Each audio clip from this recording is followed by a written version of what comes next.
You're listening to Hurrdat Sports Live. On a 1-1 pitch, rushing, grounds it towards the middle and ends the ball game. Dalton rushing with a broken bat, walk-off hit in the 11th. Swings it to high fly ball deep to the left field corner. That one sailing back there, and he's gone. Say Don with number 8, a 2-run shot. Fly ball deep right center, headed toward the wall. That ball is out of here. Ron Soto strikes again. Oh, he does swing, and he whacks it to deep right field. It is gone. 2-run home run, Schwarber. He doesn't swing 3-0 often. He did there. And the Phillies are on top 3-0. That was a rocket.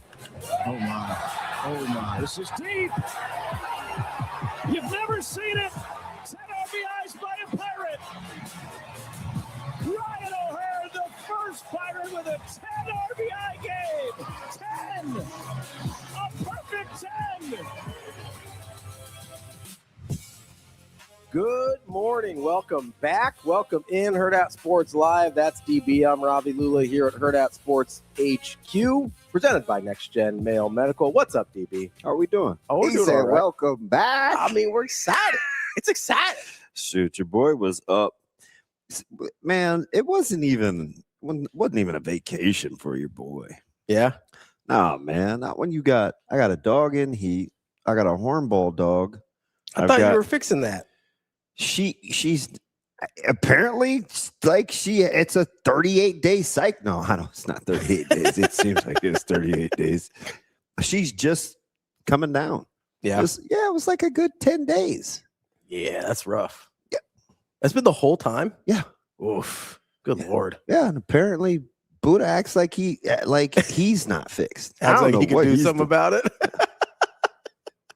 Got to keep them separate. You can't leave them alone. Yeah. One time she was mauled over in the corner, dirty, muddy. I'm like, bro. Can I pet that dog? She's running around with a diaper and she's not even bleeding anymore. I'm like, sorry, babe, but we got to keep you. Then he gets up this morning and they're like the first to eat. I can barely set the bowls down. And he's like, picking through his food. And I'm like, oh, you love sick. You love sick puppy. Then I Googled and it's actually a thing. Love sick male dog symptoms. Really? Yeah, they may not eat. What? Bruh. These dogs are ruining my life. But I live my life. Yeah, and then they get up early. Yeah, they do. I mean, Bella's 5. She is like clockwork. 4:55.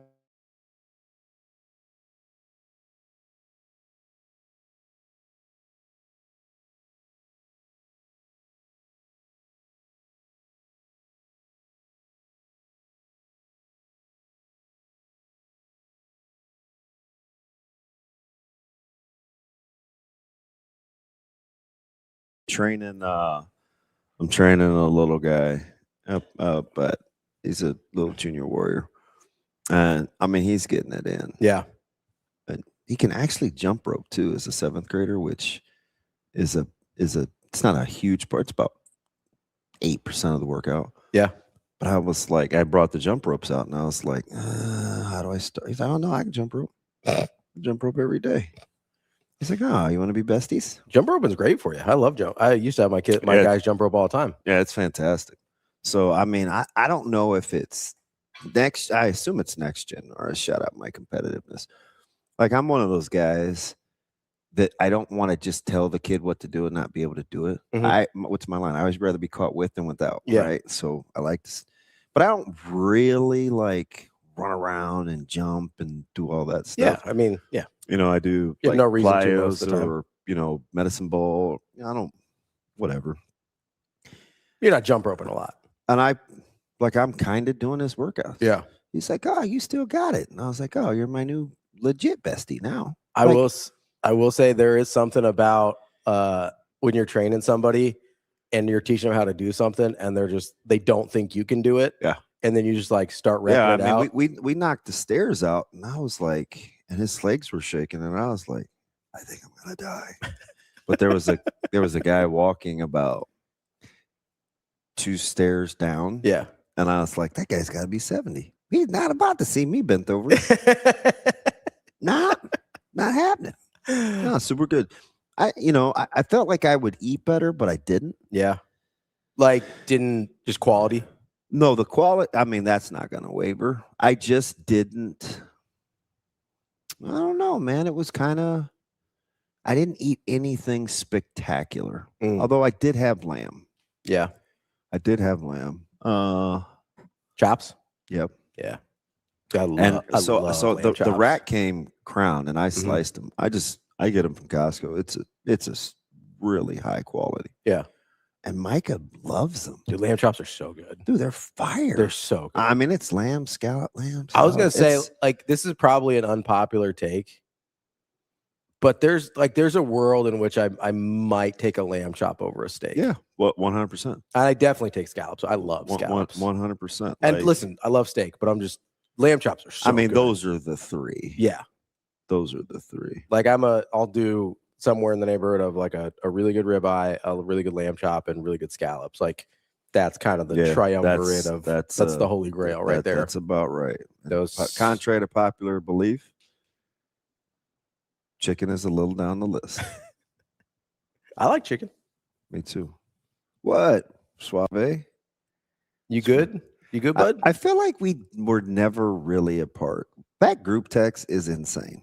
There's a lot of video shared. There's no question we're getting fired. Like, you can't.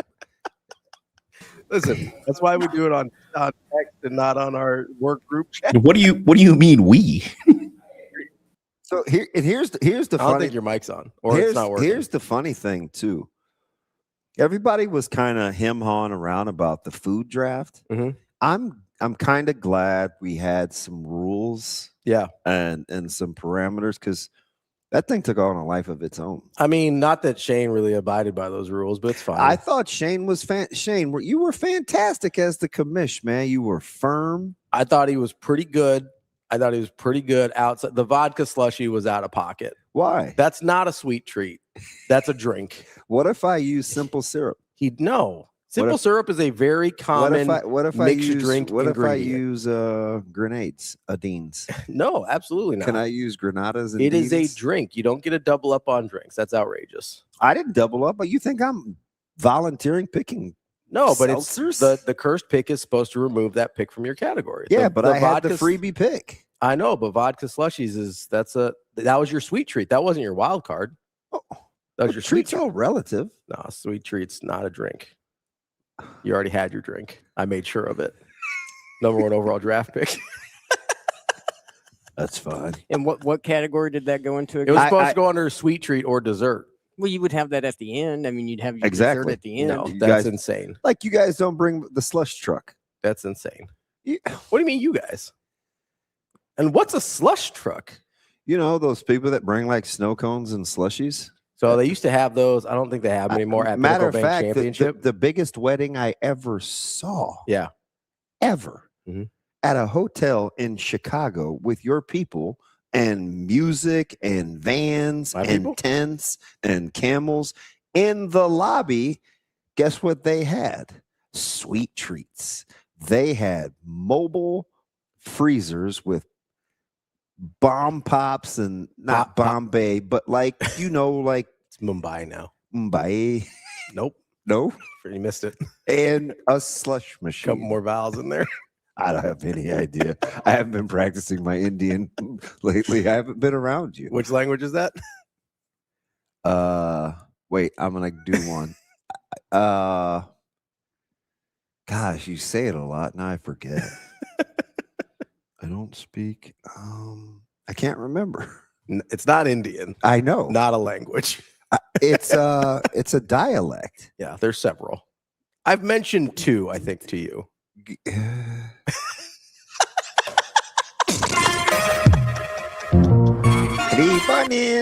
Well, that's English. That's just an accent.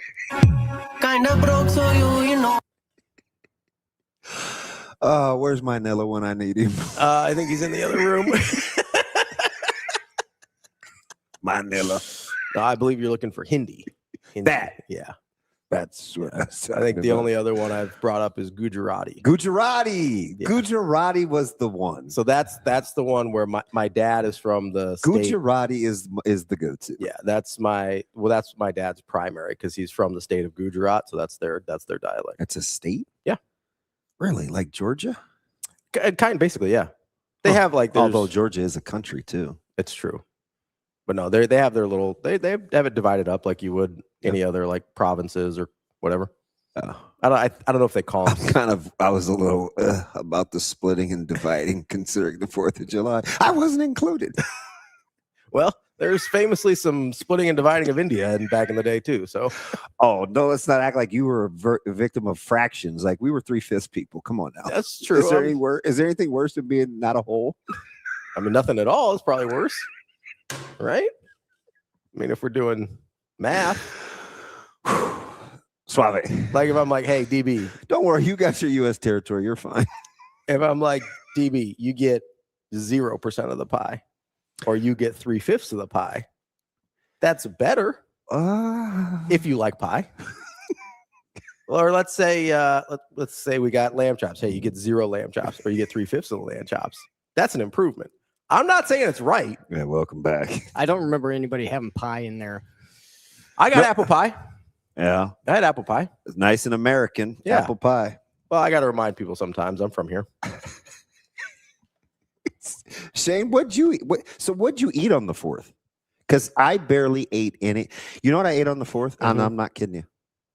I think this might be it. Mhm. I had a cheeseburger that sat around. I'm stunned by that. You're not a big cheeseburger guy. That's what I meant. It was all. That's that like was, not your go-to. You don't really eat a No, lot it's of all that burgers. was left in the kitchen. I'm trying to think. And what it I was. ate. It was. And I looked at it. I was like, it's family, but like there was some like ketchup remnants. I was like, whose was this? It was just some random. And I ate it. And that was it. I don't know what I was doing. So did I train? Was the 4th was Saturday, right? Mhm. Did I train him? No, I didn't do anything. I mean anything until like 2:15. Really? Yeah. Like I didn't get in the shower till 1. Really? Which for Yeah, that's late for you. Yeah. Real late. Oh yeah. Well, this is like AM because sometimes that happens. That was the other day. Wow, I felt like somebody just pulled the cork out. I was like, what the? I think it was like 4-day-old Euro meat though. I had a cheeseburger, a hot dog. Relax. I don't want to hear from you. I actually tried. No, Euro meat. We're moving on. I actually tried some hot pineapple, which I'm sorry. Who gunned ahead? I didn't want to do it, but I was kind of forced Like to do grilled? it. It's actually hot pineapple is what it's called. Okay. No, Oh, but- like spicy? Yeah, Okay. like No, jalapeno pineapple. No, It was not my forte. who made that? It wasn't made. It was just in a bottle. It was the way it came. Oh, it was a drink? That was actually hot pineapple, jalapeno pineapple. He's gonna keep saying that. So okay. But that's what it was. Can I have some clarity? Like, was it store bought? Yeah, it was was store bought. No, it's hot pie. Stop it. But I said that. I said it came in the jar. You had a break, man. Like I know it's all built up. It was right out of the jar. so on a humbug, a guy that I can't get to eat. Shut up, Rico. I argued for like 5 minutes saying, Who made you eat it? my brother did. I argued for like 5 minutes. He's like, you never try anything. Just try the damn thing. I'm like, fine, I'll try it. We got a lot built up. It's a lot going on. So this was store bought. Am I? Yeah, it was Okay. store bought. Okay. Okay, so Jalapeno pineapple. that's nice. Did he have a nice little soiree? Yeah, it was cheeseburgers, hot dogs, all that kind of stuff. Okay. Hold on, real Spring quick. Anglo. I got to go back to the hot pineapple for a second. I do. No, it was hot pineapple. no, but I'm okay. So Jalapeno pineapple. one clarifying question, and then we can move on. I'm Googling. Was this like was there an alcohol component to this juice? No. Okay, so that's where you lose. Wow, like, there's a jalapeno pineapple dip. I'm there's very a- confused about that. Like, why wouldn't you? Like, why would you put jalapeno and pineapple together and not include any kind of alcohol. Well, this is a thing. That doesn't make any sense to me. Yeah, it's a dumb thing, but it's a thing. I was like, I'm out. So it was just the fruit? Yeah, it was just the fruit. Well, and the jalapenos because it was hot pineapple. It's hot pineapple. No alcohol though. No alcohol. That's what threw me. I assumed it's fine. Like not everybody no, has to. but I just assumed if you like, you get some weird flavor combinations with some of those drinks people make. So I thought maybe it was This is wild. Hot pineapple is a thing. Apparently, we're late to the party. I'm not going to that party. I mean, that's pretty. That party looks like it's for the whites. No, that's just the kind of the op. I mean, that's a little. No, I get that flavor is not for the whites, but weird combinations, that's for the whites. We know this. They're like cucumber melon. It's like, who thought of After that? every show, is half of your house just pissed? Nah, Rose, she'd be like, come on, man. she gets it. Come on, man. She understands. Suave, what'd you eat? So, and it wasn't that bad. Really? I probably wouldn't have it again. Was it room temp? Yeah.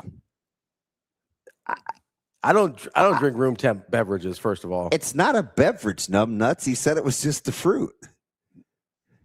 Wait, it's in, it comes in the container that you buy it in, and then you open it up. And I've it was been right thinking there. of like a drink this whole time. No, it was the actual pineapple. Which may be worse. I think it is. Like I couldn't even wrap my mind. Wait, so were there physical jalapenos or was it just like the juice? It was just like the juice. Ugh, God, that sounds awful. Interesting. And he didn't chill it. It was Not that I know of. I mean, But it was Was it cold? I couldn't tell. It was hot. It was hot. it was David. hot pineapple. It was hot pineapple.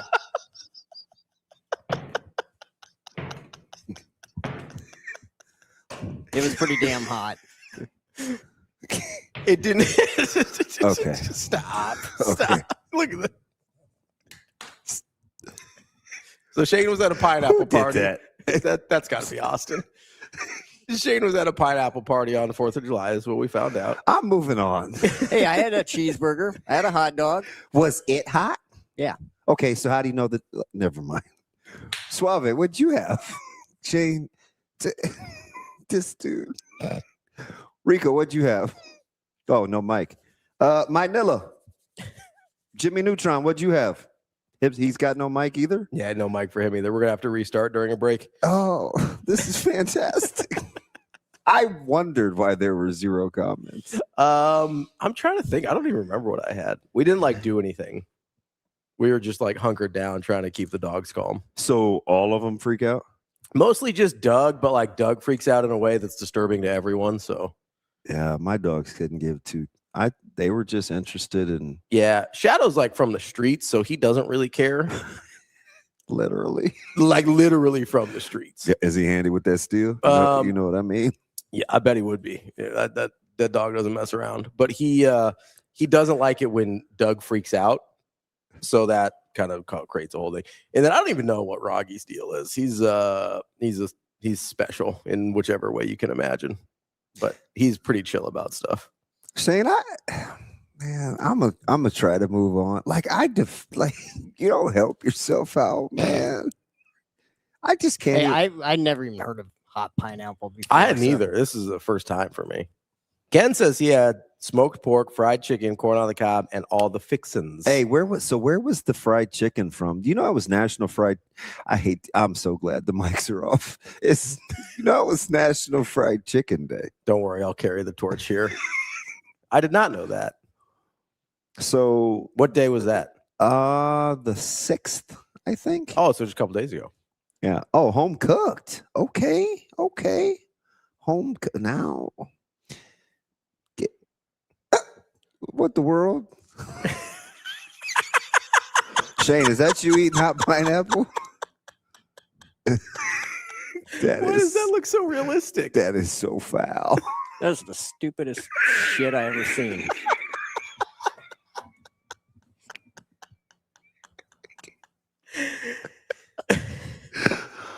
Keith, us too. That's what we use for the dogs. Ken, so you want to ask, don't you? I just want to know who cooked the chicken. Can I do this? Oh, sorry. Go ahead. Yeah. Go ahead. I'm trying to go by Ken's Discord temperament. I'm trying to figure out how Ken likes his fried chicken.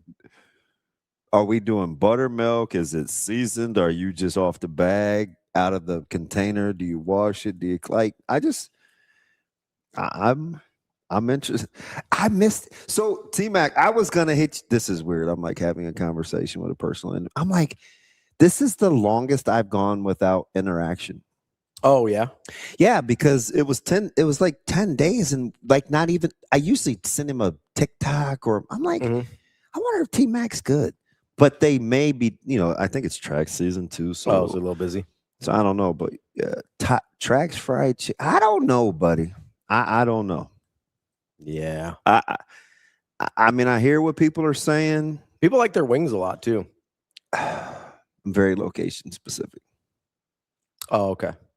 Kobe, I almost came to see you yesterday or Monday. I thought TK was going to. Yeah, that was weird. If I'm there, if I'm that close, I'm definitely going to see Kobe. You're going to the Toyota dealership, be like, hey, where's Kobe? Yeah, but the only reason I didn't is because we were en route to see another dealership. Yeah. But then we just zoomed. Yeah. But because Wolf Auto Petco's got a deal out there. Yeah. And I was like, ooh, we could kill two birds with one, but we're going to wait until we actually like zero in, because I'm not going just to look. Oh, yeah. Especially if you're driving somewhere, you can't do that. No, it's 4 hours. Like they're not going to deliver like your other guy does. That was wild. I'm still trying to figure out that damn car. Kobe, I am like, that dude keeps me up at night. He says he's not there on Tuesdays. Otherwise, he's there. He's good to go. Okay. Kobe, we were trying to get TK to buy a new truck from you. Okay. Can we get back to this chicken? He said spicy and crispy. Ken, what kind of oil do you cook your chicken in? I wish I could hear these people's voices. I don't even know what are the options, like different types of oil. Peanut. Oh, okay. Canola. Gotcha. Like I don't cook. I like a high smoke point oil, but then again, I'm not even gonna hold you and save the jokes. We can't have any because their voice they can't use their microphones. Peanut oil, Ken says. My homemade fried chicken, like bone in big pieces, is very mid. Haven't really like nailed it down yet. I have not nailed it. You're not a huge chicken fan though, so like it's probably not a frequent I go-to. really like good fried chicken. I am very particular. Yeah, so I'm like a Korean victim style, right? I'm a victim of my own. Oh, like your own palate. Yes. Oh, I gotcha. That makes sense. I like it all crispy, no soggy spots. I like the inside season. Oh, I did have something in your honor on National Fried Chicken Day. What'd you have? No, I didn't mean it wasn't Indian. Okay. That's what I was expecting. No. You guys have been to KFC a couple times in the last I think just the couple once, months. but yeah, we tried it. I had their hot and spicy wings. Did you? I got 6 wings for $4.33. There you go. I just could, and in typical DB fashion, I looked at the app. Mhm. How long? How long did you look at it? 45 minutes. Honestly, I would have taken the over. I put things in the car. I took them out because Zoe wanted chicken nuggets. So they had 24 chicken nuggets for $10. Oh, dang. That's pretty good. So I was like, and she listens to her mom, who like a couple years ago said she would never eat KFC. So 2 years removed, Zoe feels like she doesn't like KFC. I'm like, Zoe, you don't know. Yeah. Oh, but Dad, it's KFC. Oh. Like you don't have opinions yet. You're a child. Okay. Stop. Okay, Jenny, relax. So but I'm like, so when I bit into it, they were fresh. And that's the smallest amount of anything for something I went to pick up. But I have 2 locations. I'm right in the middle of 135th and Q and the one on 80th. Yeah, you're not far from either of them. So like ran there real quick and I bit into it and I could see the orange, like the hot sauce underneath the bread. Permeated the chicken. I was like, Okay. It was pretty good. When we went, it was pretty good. Man, those wings were legit. And I hadn't been in at least 20 years. Me too. Like it had I been, was terrified. I was not an adult when I had went But there. it's just one of those things where I felt like the price was too good to let get away. Sure, yeah. But yeah, I would go back. Like I was impressed. Those wings were fire. Yeah. So, but I would prefer, it's one of the few things I would prefer to buy out than make myself is chicken. Is fried chicken in general, Because I'm a big most of it is my fault because I won't fry anything in the house. Okay, sure. So I have a portable stove and I have like a Dutch outside. oven, and it is a lot of work to get on the rack, to take cool, to keep the skin cool. Like it's just a lot. And I'm a, buttermilk and season it and triple. It's like a whole thing. Yeah. Yeah. Not worth it. I don't corn raider. I wouldn't eat anything other than bone in. Especially when like you've got good options in terms of where to I get would it out. not spend the time eating any sort of chicken that is not bone in if I'm making it. Yeah. That seems like a waste of time. That makes sense. But nobody did you so you didn't eat any good food? Not on the 4th. I'm trying to remember. I think you were too nauseous over all the NBA trades? I think we just ordered in like pizza. No, A-Train. I do not. Let's knock it off. Let's go ahead and cut that out. No, that's Rico. That's why he's got so many kids. He can't even fight back right now. What do you mean? No, the NBA was wild, man.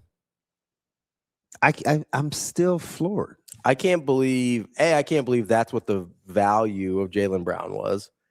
I can't believe the slander of Jaylen Brown out the door. Let's take a quick. I have questions. I can't believe that the Lakers are going back to their Minneapolis days, just all white. Let's not. I heard somebody call them the Snow Time Lakers.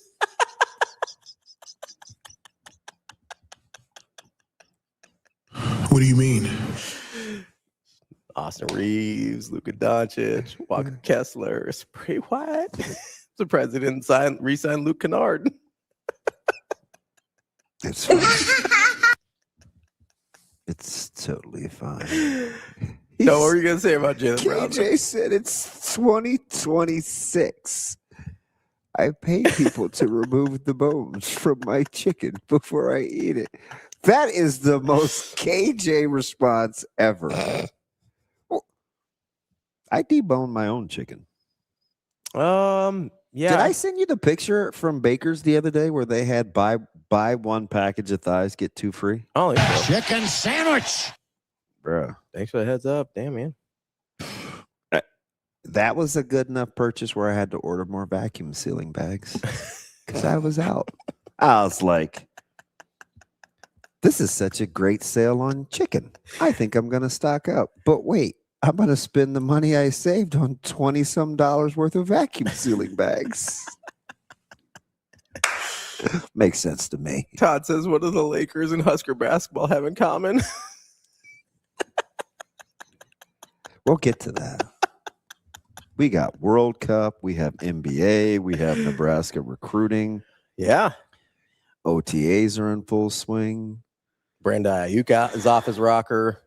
Yeah, I'm concerned. Yeah, he's like borderline going Antonio Brown. Like he's borderline. This might be outside of the polishing one off in the girl's ear. Yeah. And her allegedly not knowing. Ayuk is a lot. He's on a whole nother level. He's doing a lot. He's doing a lot. You know what I mean? I don't know if I can somebody like, but outside of that, Ayuk is doing more. He's saying more for sure. Yeah. I don't it's okay. That part on the football side of things. We're gonna keep it on the way football that I side of thought things. about it. Ayuk I'm like, so or she's Antonio just Brown sitting on the cat like, yeah. And how do you not hear? It's weird, man. And maybe she's got. How can you not hear? She's got headphones on. If I stand here, we don't need a demonstration. No, you feel me though, right? Yeah, I don't have to do anything. I can feel your presence. I thought the whole thing was a little made up myself. He says, how's the Norwegian soccer team somehow darker than the Lakers? Wow. It's not fun. I like Walker Kessler. I think you paid a little much for him and then paid him a little much, but for 130. I mean, come on, man. Yeah, I mean, who doesn't need? We're taking a break before we get to the NBA discussion. Neutron. Who doesn't need a center that played 5 games last year, doesn't score 10 points a game for like 40 million per? Why not? Well, anytime you got a chance to slip one in, you did. That's fine. No, I like Walker Kessler. I think it was a little aggressive in terms of both Hey, payment don't and say anything when your boy putting it on the Fritz. Beat your boy Zverev today. In about an hour. Either one of those is okay because we got. Oh, he's winning. We got Fritz is winning. We've got the American and we've got the diabetic, so I'm good either way. It's a win-win. How does center keep catching breaks? Dude, he's the luckiest MFer in all of tennis. I just can't wait till somebody takes him into deep waters again. He literally, I think I told you this, has not won a match in his entire career. Yeah. His entire career of over 3 hours and 45 minutes. I know. Like, he literally 38-year-old, 39-year-old, however, Novak Djokovic won a 5-hour and 15-minute match yesterday. Let's not go crazy, guys. Chicken nugget, they're not delicious. Like, they're solid. Like, they're fine. Yeah. Like, they're good for kids and they're good for like quick on the go. Like if I'm in the car, a lot of times I'll go chicken nuggets because they're clean to eat.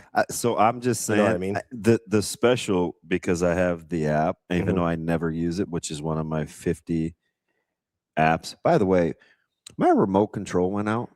Like the volume won't work. Yeah. You get the app on your phone. You can do it from there. Guess what? Trying to download the Roku mobile app on my phone, like, bruh, my home screen. You got too much going on. Now looks like this. That looks fine to me. No, it's horrible. None of these apps I use. None. Well, you can. And I used to have like all the apps that I like were on my home screen. The whole thing is shot. It reset my location findings. I'm like, damn it, I can't do anything. Yeah. Anybody to get my up? I'm like, you just gotta hand it to somebody like fix it for me. I can't control the volume on my TV in the front room. No, that's a problem. That's a real problem. Can you do it now with the remote or no? I'm trying to delete that app. That doesn't even look like the one that I have. I think that's the wrong one. That's probably why my phone won't work. Maybe you got like a Russian app or something. I don't know. I don't think that's right. This is what like my Roku app. It just says Roku on it right there. See, Roku. Oh yeah, that's a different app. That's not the right app. And then I can go and see just Roku and then just be like, oh, so that's wrong. Yeah, that ain't it. That ain't it. And then I just go to my remote. Boom, remote. I got to tell which TV to go, but it's not connected to any of them right now. But it's all right. I'm trying to help. Come on, man. Inside, I'm livid because it screwed my phone up. Yeah, I guess that's the wrong app.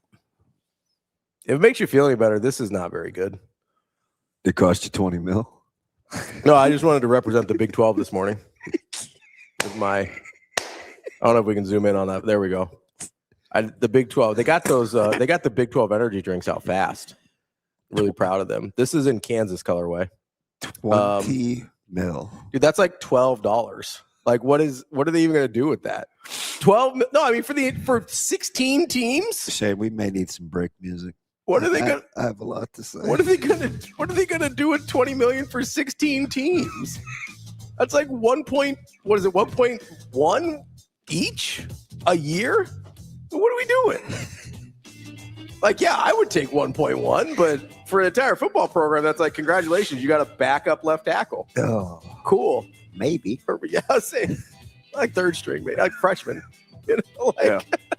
About right. 1.1 million. That's like your third string quarterback now. What are we doing? I mean, come on. We're going to take a quick break here. We will be right back. We'll get into the Big 12's great branding deal.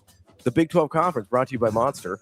And we'll get in some NBA and everything else. That's DB. I'm Ravi Lulla. It's Hurrdat Sports Live.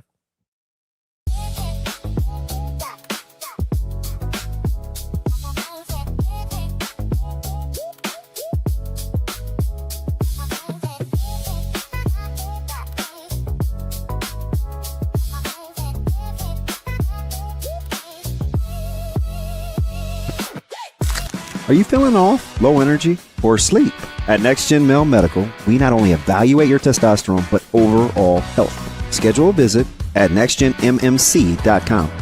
Together, we'll get you back on your game.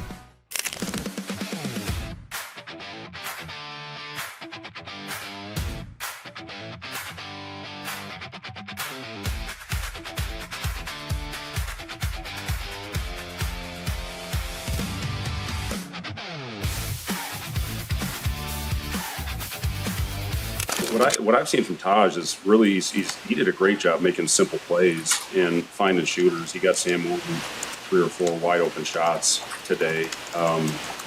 Trev has an unbelievable feel for the game and just makes simple plays. That's really what we saw as we were evaluating that his biggest strength is he just surveys and reads the floor so well. So I feel really good about our lead guard spot. Obviously, Kale can give us really good minutes there. Jacob Lanier has had some really good moments. Kid plays with a confidence and a swagger that you just can't teach.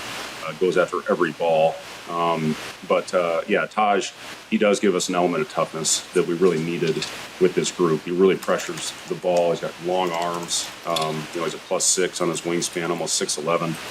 Wingspan, and he's shooting the ball.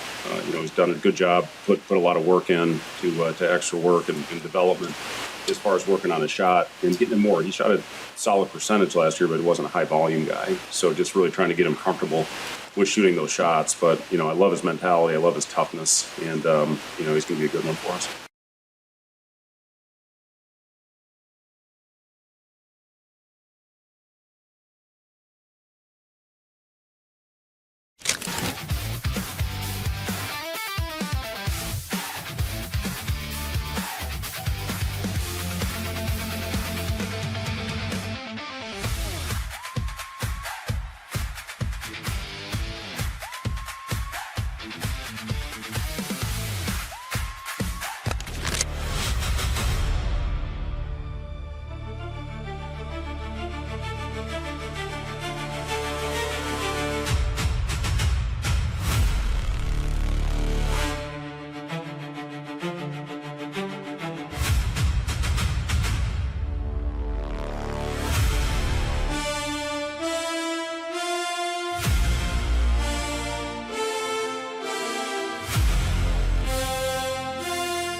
You're listening to Hurrdat Sports Live.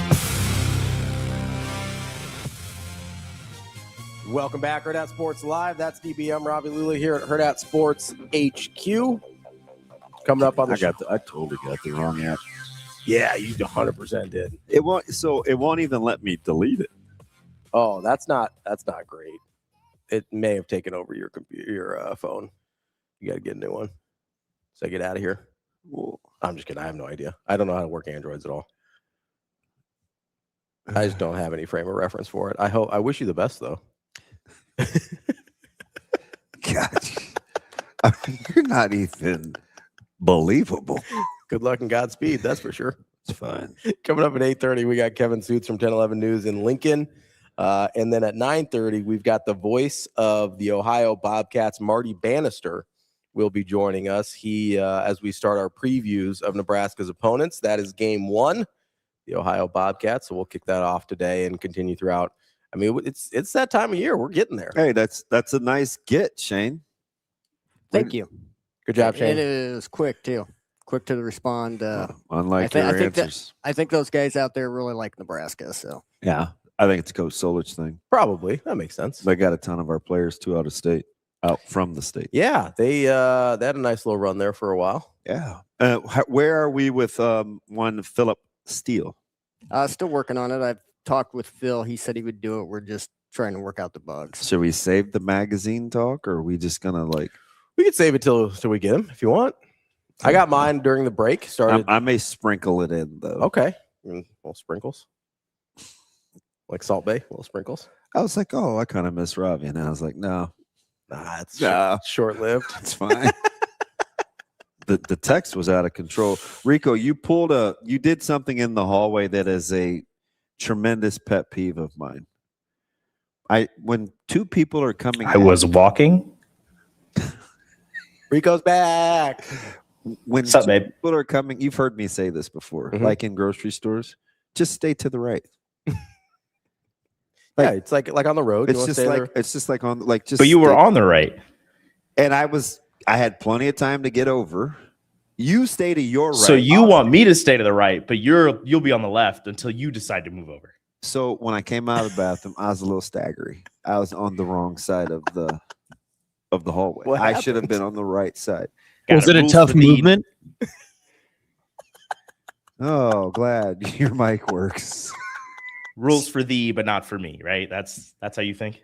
But then as I got to the right, he was moving. My man was like zippering. He gave it to. I was like, it's easy. Just stay to the right. The bob and weave. Just give me, in and out. Just stay to the right. Bob and weave. We're it's all good. right. We'll figure it out.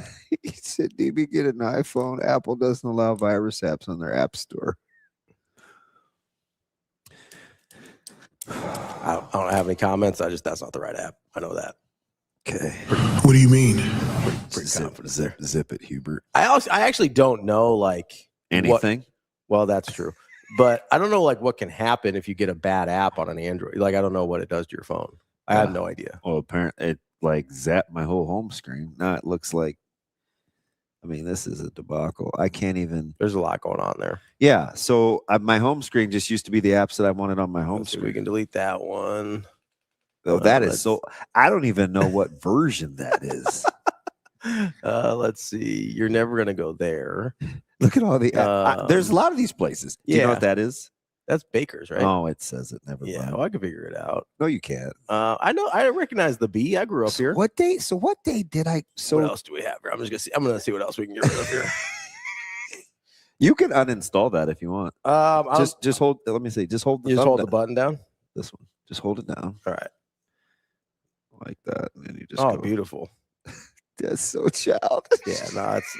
Why is it still there? There we go. Get rid of that thing. Does that not work on the Roku one? So every time I go to hold or the fake Roku one, every time I go to hold it, it opens the app. Hold on, let me see here. Let's see. We go. You gotta go hit the bottom button. Bottom button. Boom. Gotcha. All right. Careful handling that. You might get a virus. Different type of virus, Shane. Oh, that's bad. That's real bad. That's what I'm trying to tell you. That's not great. That's bad news, Bears. Yeah, anything I touch on that screen, it opens. Yeah. Oh, so you know what it did? What? It made it one of your like. So, I think so. Like weather comes pre-installed on the app, right? Mm-hmm. I think it made it one of your like hardwired apps. Yeah. That sucks. I don't know how to fix it, but that sucks. It's awesome. I'm sure, though, people tell me how customizable Androids are all the time. That's supposed to be one of the benefits. I'm sure there's a way to get rid of it. Yeah, so apparently Juan is my neighbor. Juan is? So one day, Did you see him? So no, we're texting. Oh, okay. He was just like, "Hey," he didn't even say hello. He goes, "What's the blue trash can mean?" I was like, "What?" No. The first question was, "Do you have pavilion sanitation?" And I was like, "Yeah." And then he's like, "Hey, what's the blue trash can mean?" So. And I kind of forgot, so I didn't want to tell him anything bad. So I like walked outside to read the lid. Yeah. And because they're all color coded. Yeah. And it drives me up the wall.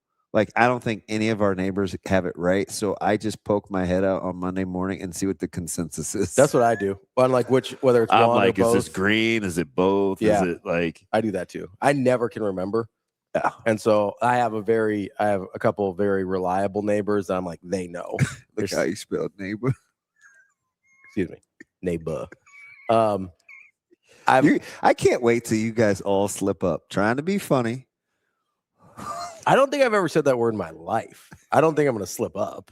Like, it's just not in the vocabulary. What you going to do if I slip up? Austin will. No, I've heard you. I have. I'll be honest. It's disturbing when he does it. I know. It doesn't sound right. No, it doesn't. He has a buddy, a mutual friend of your guys's, that's what they call each other. One big and one little. Yeah. And it is the first time I heard it, I was like, I know you're allowed to say that, but that was unsettling. Yeah. I did not enjoy that. Yeah. It'd be like if you said it, because I've never heard you say it. And you won't. I don't assume I would, but like I'd be shook. I mean, I said it a couple of times in a segment, but I said it like in the context of describing something else. I said like ER. Yeah. Like you said it when we were talking about Reggie Jackson last year. Yeah. Yeah. And I was unsettled. But it was an appropriate. I was just saying what he like. You know what I mean? No, it was an appropriate use in describing the situation. Yeah. But yeah, it was. Yeah, when Rico said it for the first time, I was like, I know it's allowed, but I'll be honest, they hit me wrong. I'm sorry. Juan, I'm telling you, the trash situation is tough. I can only tell you what goes in each bin. I know it goes in the blue, the black, and the green. You have three? Yes. What's the third one? I just told you. Green is recycle. Yeah. Black is trash. And blue is basically black. You just got what? Blue is basically black. The lids read the same. So you just have two trash bins basically, and then a recycle. I don't know why one's blue and one's black. That's wild. But the green is arbitrary. According to my neighbors, green is every other week. I believe so. I just never know which week I'm on. Is blue the new black or is black the new blue? Orange is the new black. Zip it over there, left laner.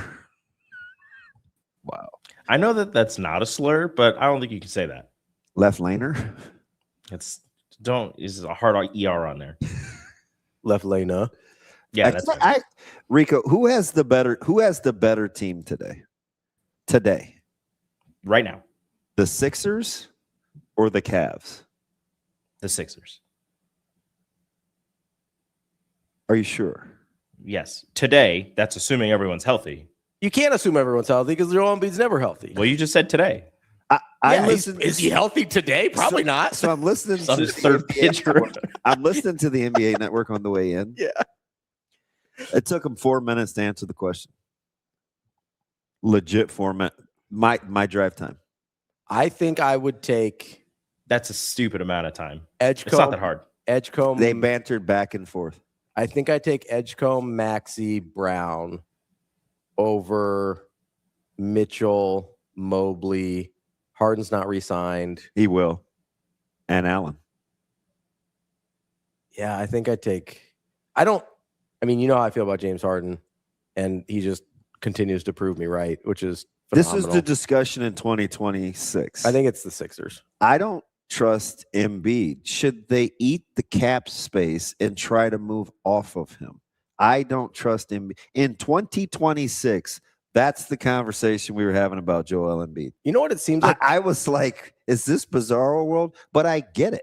You know what it seems like? Because the last year and a half, he's become a headache. But he was just playing at an MVP caliber. I think the way they've tried to put this team together, it seems like to me at least, is hey, we're going to make it so that Joel Embiid is just the ultimate like luxury piece. Like if he plays, great. Yeah. If he doesn't, we've got these other 3 guys that we really like and we're cool. That's what it seems like to me. And you couldn't really do that with Paul George because Paul George wasn't really that guy anymore. Plus he got busted for PEDs last year. So he wasn't super available either. But if you've got Jaylen Brown, that dude plays all the time.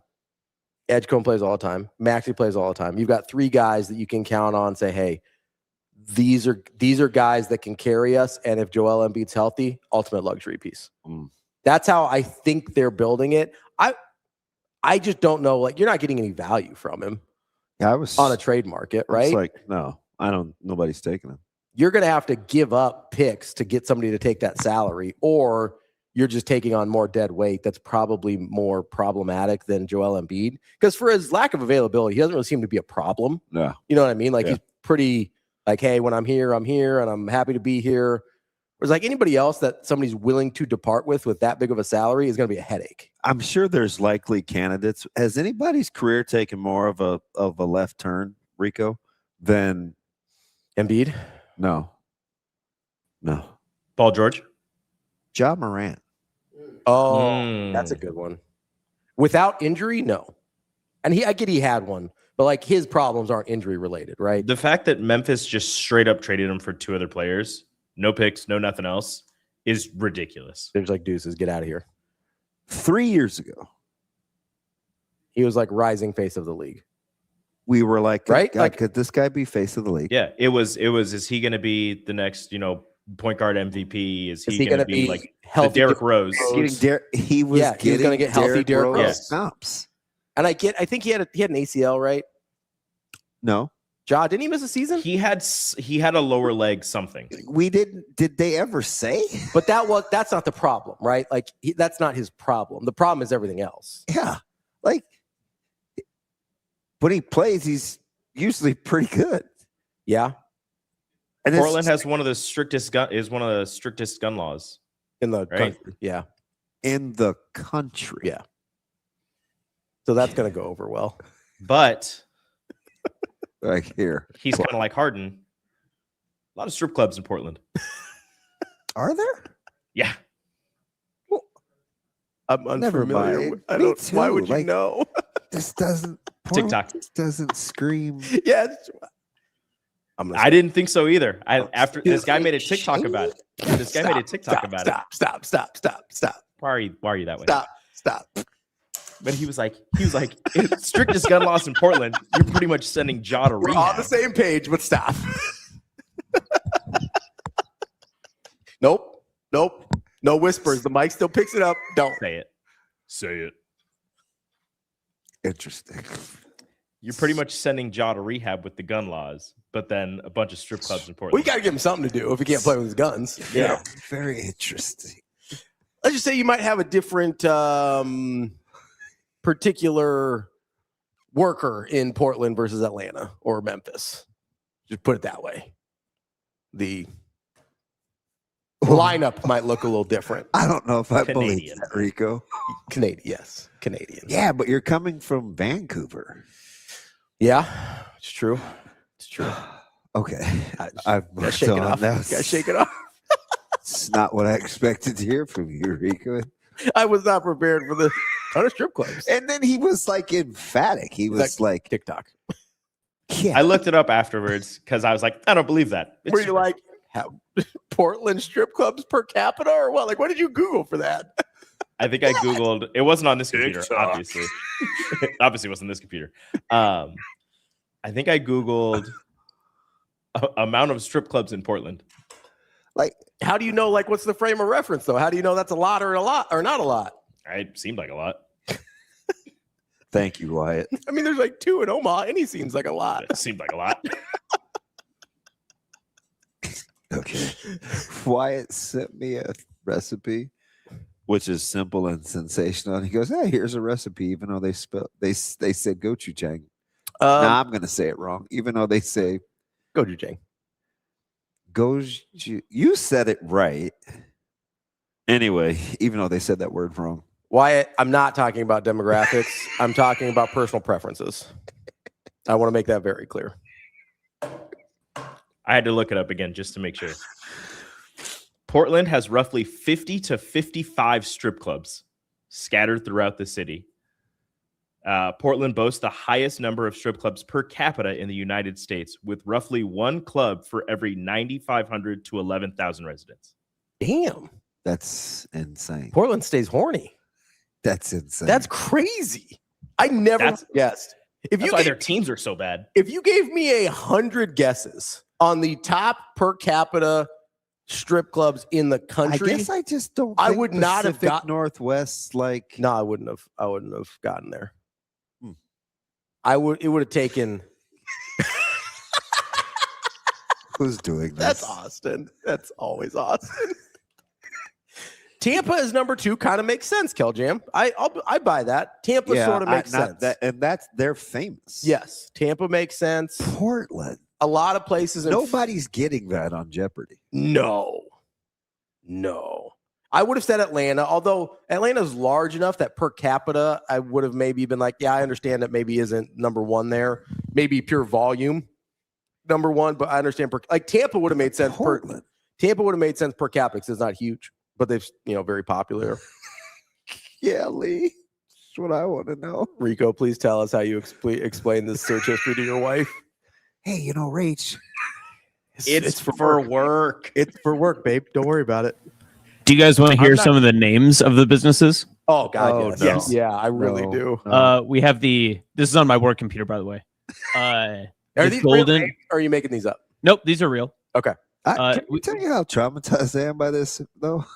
Austin, continue, please. We have the Golden Dragon Exotic Club, the Spice with a Y Gentlemen's Club, Lavender Lotus, Lucky Devil, Sylvia's Playhouse, which is concerning. Horrifying. Let's see. That one sounds haunted. Ooh, the Club Rouge in Portland does come with a breakfast buffet, so that's nice. Atlanta's number 5, apparently. Breakfast? Mm-hmm. Well, some of those places are open to like 6 a.m. Ooh, how about this? The Kit Kat Club. Are you think? Oh, there's one for me. Break me off a piece of that. There's an AJ's Gentlemen's Club. 4.5 stars. Way to go, bud. I'm gonna look this one up. Apparently, Ken is very familiar with Tampa's game. Yeah, Ken is shocking me this morning a little bit. Ken's. How do I say this? This is great NBA talk. I know. It kind of is, though. A lot of factors here. I'm surprised James Harden has never played for the Portland Trail Blazers. I'm going to look up James Harden's numbers in Portland. I bet they're terrible. I bet that did have something to do with it. I bet they're terrible. I have a question, and you better not give me up. Okay. Because I just am. Ken. It's like I've heard a lot of people start to get on your Utah bandwagon, though. Yeah, they should. This would be the only thing I could think of. I have to imagine, based on a couple of those names, yes. I have to imagine. Okay. One in particular, that is the Dragon? Gotta be. Yeah, I'm confused. It's okay. It's the whole squirrel thing, and then my mind wants to know how it works. Yeah. He threw me with Portland when I think of their demographics. The whole thing, Thanks, Rico. Look at Shane had to stand up. He got uncomfortable. He heard all the Shane, we're good. Is that why he's standing? Yes. What do you mean? Like, oh my God, this is wheelhouse. The heck with all the sports talk. He's like, how much were those flights to Portland? What do you think I've been doing for 11 days? Lots of flights. He's just crisscrossing Portland to Tampa. Oh. Wait, so like is Seattle finally got this dude to stand up? Is Seattle like that too? Or is it just Portland? Because I think of Seattle and Portland as sort of, well, can you look up, you're the one looking up strip club stats. Like, figure it out, man. Come on. I've been, like, I don't get Looking it. up James Harden stats. Oh, which okay. is pretty much the same thing. Which is strip club stats. I've been to Portland. I haven't been to Seattle. I wouldn't have guessed. I was younger when I went to Portland, but. Dude, what? Atlantic Kid gets mad at me over a vacuum sealing, but he's blowing money in the club? Yeah. My man's got like frequent flyer miles at the clubs, apparently. Dude, our chat is wild. Seattle is 44. See, I would expect them to be closer. Like, I consider Seattle them is super grunge. Like, that'd be. I consider them similar, like. Me too. Dynamics. Like, they seem, too. like, vibes wise, they seem similar. Portland and Seattle might be like Omaha and Lincoln, though. You talk to the couple of these recruits, they can't believe the difference. Between Omaha and Lincoln? Yeah. Like, how so? Like, I'm curious. Like, what is it? Like, do they bring certain things up or what? Yeah, like the number one thing that I hear is food. Oh, the food's way better in Omaha. Like, just you know, so it doesn't even have to be like, ask like Bergen Riley. Mm-hmm. She's blown away by Omaha, and she lived in Lincoln. Yeah, I do think people that are like live in Lincoln and just sort of come up to Omaha every once in a while, like, don't really understand there's like some pretty big differences. The food is probably the biggest one. Wow. You like fall backwards into really, really good like food in the Omaha. volleyball player, like all the volleyball players that play for the Novas. Mm-hmm. I can't believe it. Yeah, I said Bergen Riley. Ding dong. Daniel says, the more I travel, the more I appreciate Omaha as a food city. It's honestly, Omaha is. I think Omaha borders on elite. I was gonna say, I think it's elite. I think Omaha borders on elite. When you do these national rankings of stuff, like Omaha's well represented, like regardless of category. So Amazing Daniel was in Champagne. Oh yeah, yeah. And guess who I compiled the list with to eat? Evan. That's my boy. That's my guy. Evan was funny. Because he's known a lot of the places that I'd eaten. Yeah. So he had editorials on them. I still miss the Chicken Shack. It was pretty funny. Dude, Evan's great. One of the best. I mean, one of the best people I know, without a doubt. Phenomenal dude. He's like, we sure we just don't want to do the Arby's Long John's thing? So, you know what's funny, speaking about Omaha's food scene? So Natasha was in France. It's elite. Natasha was in France during most of our break. Yeah. And she, you know, you're expecting a certain level of culinary expertise in France. And she's like, yeah, it wasn't that at all. So, and she spent some money. Like she like went to good places. Really? And she's like, it was highly. Does she enjoy the small portions? Yeah, that doesn't bother her. She was just the quality of the food. She's like, it was disappointing. Yeah, and she tried a bunch of different stuff. The best thing about the World Cup, even though it has been electric, and is all the Europeans coming here and being like, "Oh my god!" Yeah, and they're not even going to the good places. They're like Golden Corral, dude. The Golden Corral ladies killed me. Did I send that to you? I think so. I laughed for 15 minutes. It killed me. For 15 minutes, he was going in about the salad bar. Yeah, I was like. They're like, what do you mean it's a buffet? Like salad? They're like, no, it's not salad. You can get anything you want. Literally anything you want. The one guy that had never had Whataburger. Oh, yeah. And Whataburger's not even good. It's not. Like the things that are blowing these people's minds. And this is who's the stud from Norway that was eating Holland? That was eating a. Oh, he was eating a steak sandwich. Yeah, yeah, and he was, like his eyes just got like. I couldn't, and I'm like, I guarantee you that's not even a good steak. No, it's it's like either sirloin or some like chuck. But we have a couple of guys. One of my buddies, I gave a tour to Matt. He came back. He was living in it was someplace Dutch. Was it Cal Jam? She was in both, and both were overrated. Where was she? So his family, they're from the States here and had spent time overseas. And the one thing that he craved when he came back was just good quality protein. Yeah.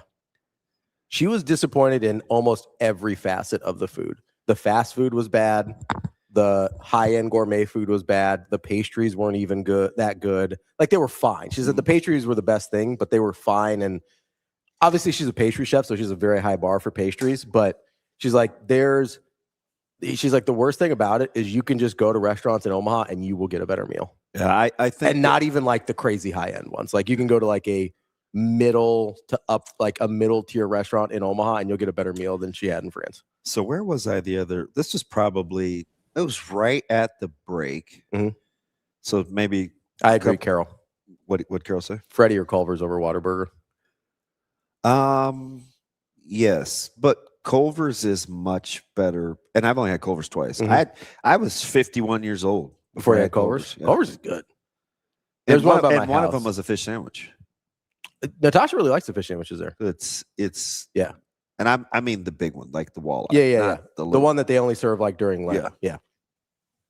I had I was pouting one day, and this is a true story. So I'm just over here up by Millard Ave, mm-hmm. and I wandered into what was it? I saw it on Scotty Eats. It's either it's the Duck Bar, the Crack Inn. Yeah, the Duck Inn. Yeah, we went. A bunch of us went there from the office to. Yeah, it's a stone's throw. Yeah, and it's a bar, but there's like the little kitchen. There's a kitchen in the back. You can get burgers and stuff at. And I was like, "Oh, do I get a drink? Do I not get a drink?" The guy's like, "Oh, it's cash only." And I was like, "They got an ATM though." That's what I was thinking in my head. That's exactly what I was thinking. I was like, how pouty do I feel? I'll pass. I'll just take a double cheeseburger. The burgers were pretty good. It's pretty good. It's pretty good. For a bar cheeseburger, it was pretty good. I felt like I was in a time warp. Yes. So my point in saying that was that would be the same place that I could go to and then go to like Memoir. Or Block. Yeah. Or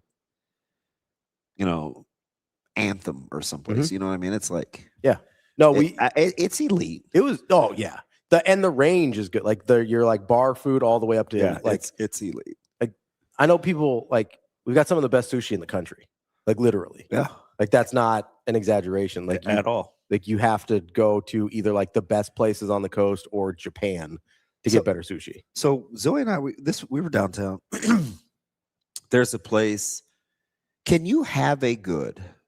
I'm asking. This is rhetorical. At some point, I assume we got to get to sports, but we talked about the NBA for a second. We haven't been around each other. We mentioned. I agree, Jam. I agree. JP, I haven't been there. Pretty good. Now it's not simple. That's fair. Daniel says the difference with the sushi is it's just a lot cheaper on the coast. It's not. It's not simple. That place that he's talking about is very extra. So you're not just gonna go get your basic. So kind of Block 16, like yes, a lot going on. But I agree with their creativity. Sometimes they do too much, but it's good. I haven't been there. I'll have to try it out. Can you have good all you can eat sushi?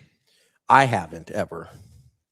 That's like a big pet peeve of mine. Is sometimes we'll have like there's this little itty bitty place between like imagine. Of course, it was about Neatos and Squishies and Hollywood Candy.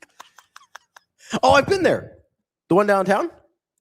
Okay, I doubt it. I think I have. I don't think there's multiple downtown. It's very small. Yeah, you blink, you'll miss it. It almost looks run down.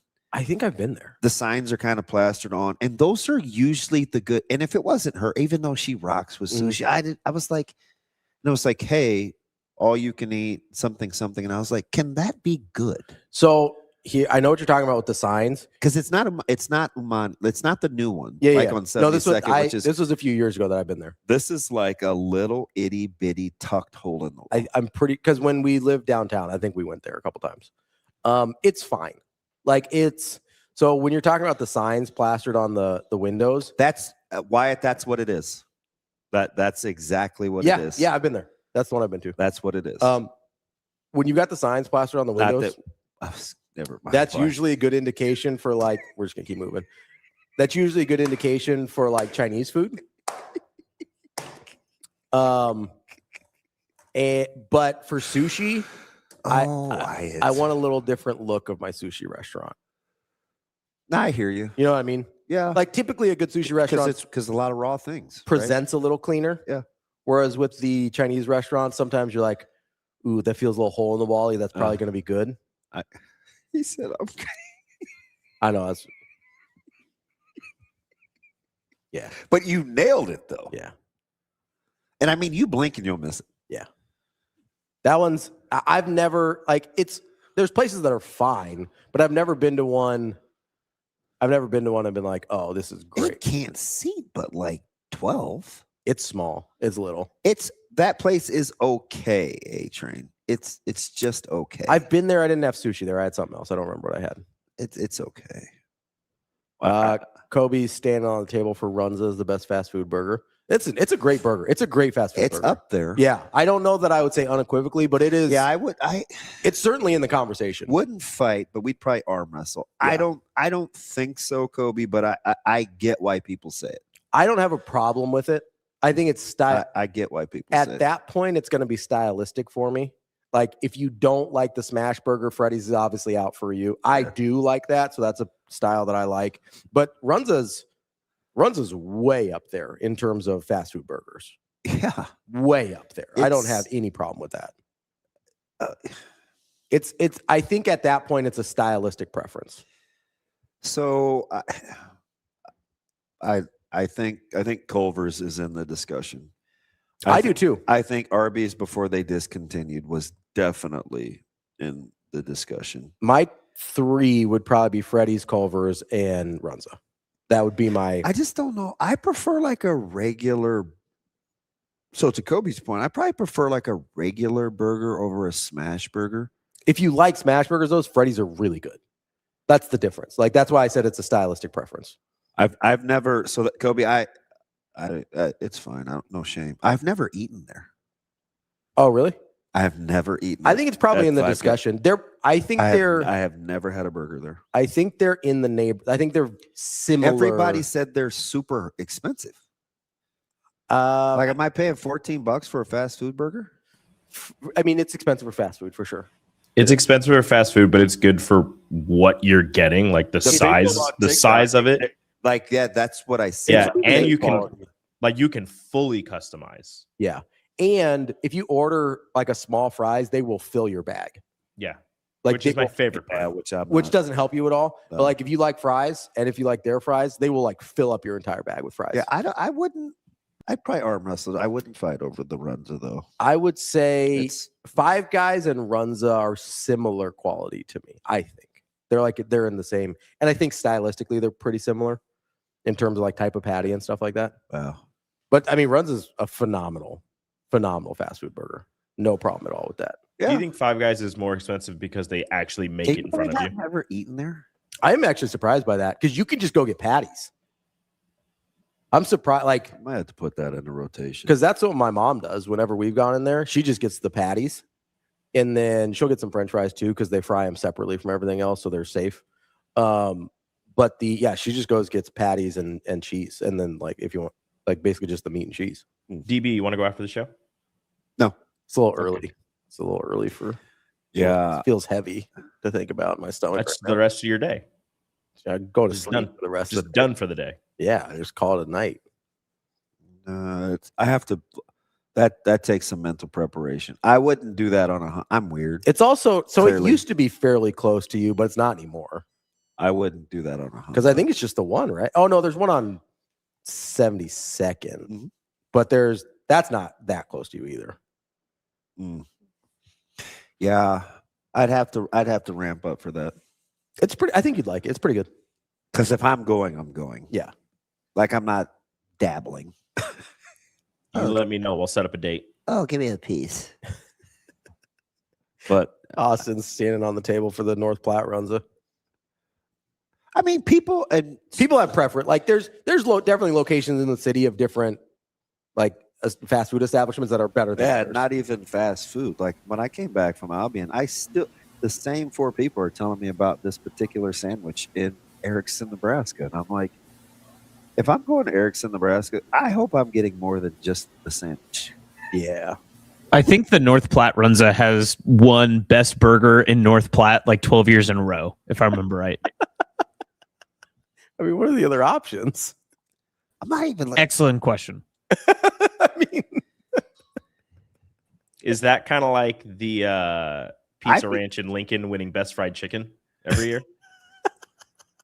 now I listen. I've pulled, heard people just and like I've pulled off in North Platte probably got to be 10 times because that's usually the stopping point for me. I've been to North Platte like twice, and I think they were both in high school. And the two places that I like to go are literally right off the interstate. Yeah, where's that? One of them's a pretty elaborate gas station. It's pretty sweet. Yeah. What's Like, the other one? It's more like a general store, but they have a type of beef jerky, or they have a type of jerky that I like. But yeah, North Platte's usually you stop anywhere before North Platte, you feel like you're not driving. Where are you going? Colorado? Usually Colorado. Okay. Yeah. I was like, depends on where you're going. Usually Colorado. What's North Platte? I used to go to Colorado every year. North Platte's like 4.5. I'd probably stop in like Kearney and skip North Dude, Platte. you have a baby bladder. You're stopping in Lincoln probably. No. Probably not from my house because it's only like 29 minutes. But First of all, you have a bad barometer of. No, I didn't say like defecate. I meant like actually peeing. Like you seem to have to pee a lot. I do, but I prepare very well for road trips. Like I don't drink very much beforehand. Like I kind of like to hydrate a little bit, so it's not a problem. Also, yeah, I don't mind North Platte. How many days? Like most days that we're here, I don't go the entire show. That's 3 hours. That's Kearney. Pissed down my leg and I injured the other one. Like that's Kearney. 3 hours. Like 240. Yeah. Yeah, 3 hours is well within my wheelhouse. Yeah, I need some. I'd probably do Kearney and then I'd skip North Platte. I need some intel. I might have to call Coach Cook about the wagon wheel. He used to always talk about the wagon wheel. It's in Erickson, but they've got another place too that is supposed to be good. Folks in Albion are trying to kidnap me. We might have Darius Rucker wagon wheel. I was just gonna say that doesn't seem like. I don't know any. I looked at the menu this weekend. Darius is an African American country artist. Darius Rucker. No, I'm talking about the wagon wheel. He was also Hootie in Hootie and the Blowfish. More famously known as Hootie. She sits alone in her room now. Almost. Oh, She almost nailed. Let her cry. What are the rest of the words? You're a natural. She just holds my hand, but only tells me where she's been. No, I'm not that dude. You guys can miss me. I'm back to sports. Hey, by the way, Kobe, I'm curious. How pissed are you at the Yankees for striking out 34 times in 2 games? And Louis, 2 weeks ago, they were in first place. Apparently, the Rays are good. Are the Rays ever not going to be good? No, they're probably the best run franchise in all of baseball. Now, let's simmer down. I mean, that's not. I do think for nobody going to see them, I think they have the best home record in baseball. When you consider like budget and things like that, like, yeah, they're probably the best run team in baseball. He said, But they never re-sign anybody. I about pulled a Ron Burgundy. I'm Ron Burgundy. Go bleep yourself, San Diego. What does San Diego mean again? But JJ. BJ? Rashawn Jackson? The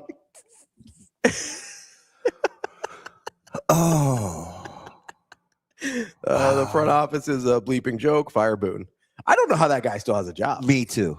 Like that's been wild. Like me too. Because the players stick up for him. That's the only. Aaron Judge will do anything for Aaron Boone, and you don't want to upset your star. That's the only reason. Carol brings Brewers. Brewers are very well.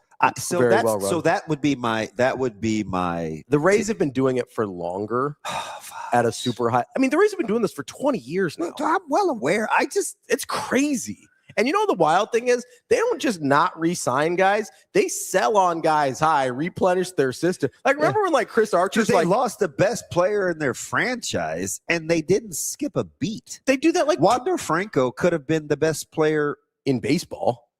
Close. Yeah, that's like probably, not too far from that. Like top 5-10 guy in baseball. That's a run to take. I wouldn't fight you. Like he was phenomenal, and then he's like, I would probably The Brewers, it's crazy. The Brewers because are really well run. I'm not going to fight. The on only reason I say the Brewers is because they're doing it with prospects sometimes. Like, so we know the Rays do it are with renowned. high-level They're prospects. renowned for their scouting Yes. and their drafts. Like the Brewers, I don't know. I'll be honest. I It's understand less how the Brewers do it. Like, if I'm being honest, it makes sense how the Rays do it. It's wild that they're this good at it, but I understand their process. I mean, the Brewers have 58 wins. Yeah. They do it every year. Hold on, I got to look up. And isn't that the franchise? 2/3 of the young, great staff gone. Best reliever in baseball, although he sucks now. Did you see the Mets playing softball the other day and almost blow that lead? Yeah. I saw the score. I didn't. The Mets are so garbage. Going into the ninth, it was 10-2. The game finished 10-9. That's wild. David Williams can't throw it in the ocean. Like, what happened? They spend so much money. And They lost can't one of the win a ball best game. managers in baseball. Right? He goes in the division, and it doesn't matter. Although Ms. arm has to fall off in the next year. So I was going to say a lot of this has to do with Mizrowski becoming like. Well, their whole staff is good. It is, but a lot of this has to do with Mizrowski becoming the best pitcher in baseball, and being untouchable. Like, we thought Paul Skeens was this last year, and he's taking it. Mizrowski's taking it to another level. Yeah. And meanwhile, Skeens is having a hard time cracking 95 these days. So I don't know what's going on there. We got some mechanical issues. Careful, because it's true. Scooble's in the same boat. Yeah. Although he just had relatively minor. What was it? It was 3 months, but I never want to call anybody's arm surgery minor. But yeah. You know what Mizrowski's whip is right now? I just was in a fascinating Mount Rushmore of pitching conversation on the On Three guys. Do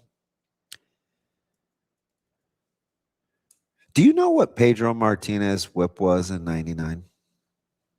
Off the top of my head, it's like 0.78, I think. 7.4. Yeah. Yeah. He had like 3 years under 0.9. You know what Kershaw was from 12 to 15, though? What's that? 8.8. It's pretty good. We've seen some of the best stretches in the modern era of the live ball era in the last 30 years. If you take between Maddox, Martinez, Kershaw, you got Verlander, Scherzer. I mean, you're up there with. I mean, you've surpassed like the Carltons, the Ryans. Oh yeah, without a doubt. Seaver. Listen, to what I'm saying though, you got Seaver. No, I know. You've got Ryan. You've got Carlton. The only one that compares when you like do some era adjusted numbers is Koufax, the Koufax run. Yeah. So that non-divisional era, it's hard to. Well, I'm going Gibson, Koufax, Satchel Paige, probably. Yeah. That was because those are the guys like that my dad that I actually like studied. Yeah. But Gibson is going to get the benefit of the doubt just because he's good to our. He was good to our family. Listen, Omaha guy. I'll stand on that hill.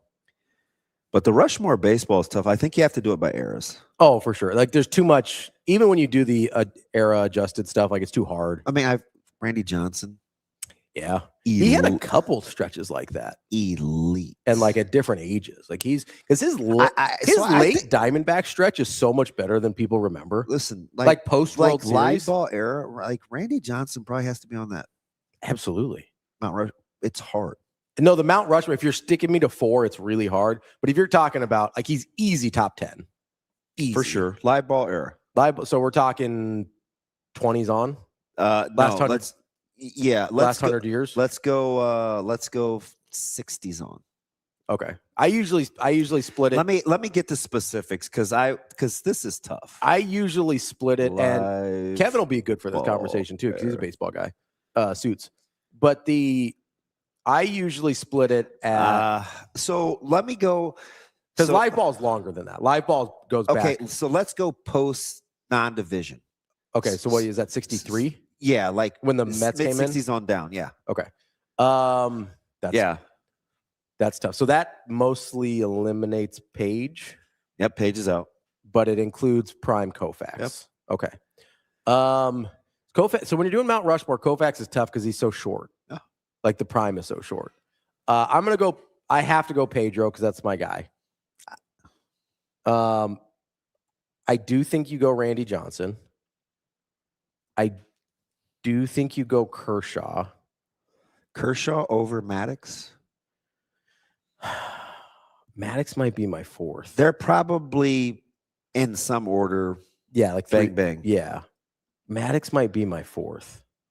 You think? And I know I'm leaving off incredible. I understand the names I'm leaving off, but and this is I'm biased towards Pedro, but I do think that his stretch from 97 to like 03, like peak Pedro, is as good as anybody ever. And that's a 97, 98, 99, 2000, 2001, 2002. Where's 03? 03? Yeah, and 03. So that's 7 years, man. Yeah. Like that's a long time. But if you give me those same 7 years, Kershaw was as or more dominant. Yeah, and he's included. I mean, that's so but then you look at Maddox's longevity of peak Maddox. Maddox is hard because what he did looked so different than everybody else we're talking about. God, you know who kind of gets punished for having a million records? Nolan Ryan? Yeah. Yeah. We don't think of him probably in the way that we should. But he's got no Cy Young. If you have, right? if you have Nolan Ryan, don't you have to have Seaver? Seaver's more accomplished. So that's the thing is Nolan Ryan gets, I think, dinged. He'd age way better now because he'd have like 4 Cy Youngs despite the lack of wins. Right? Like I'm pretty confident in that. Not long enough, Todd. Who? Hershiser. No. His career numbers are not that good. They're not. He had like a really good couple years, but his career numbers are not that good. I wonder how Kevin feels about a guy like Steve Carlton. So those guys are sort of, I don't want to say blind spots, but I'm only going off of stats. Yeah. You know what I mean? Like I remember I watched Prime Maddox and I watched Prime Johnson and Kershaw and obviously Pedro. So like they're very much in my wheelhouse. But everybody else, I'm just going off of stats, and that's hard to do, especially with baseball, and it's hard to like appreciate the dominance. And I don't feel great about that, but that's why I lean towards the more modern guys because I saw them. Like I saw what it looked like. I also have to give credit, like Pedro putting up a .74 whip in the steroid era is insane. So I think the era is why he gets the nod. That has he did to it matter. At arguably the most difficult stretch. The difference between his numbers and the average pitcher numbers, the gap is bigger than literally anybody else in history. Yeah. Let's take a quick break. We're going to get to Kevin Suits next from 1011 News in Lincoln. That's DB. I'm Ravi Lulla. It's Hurrdat Sports Live.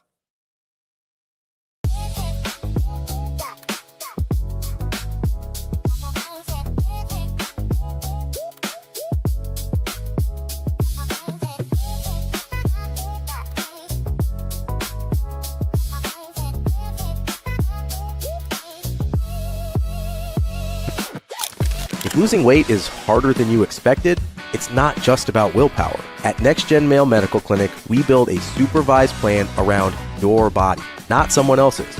Schedule a visit at nextgenmmc.com. Let's get you moving forward.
I mean, I think all of us we're trying to be a little bit more active into the basketball. We're trying to do a better job of creating some turnovers and some easy opportunities to play transition basketball. And BJ's no exception to that. He's a guy that he's got some physical ability. He's got some experience in a defense that's been disruptive at times at San Diego State.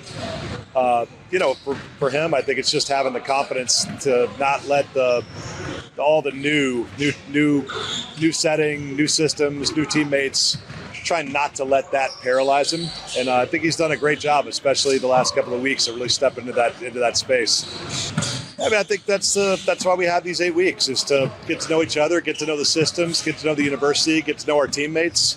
And those things have a way of sorting themselves out. I think that will absolutely be the case in this situation. We haven't talked about Cottrell Harmon. He's been as good as any guard that we've had this summer.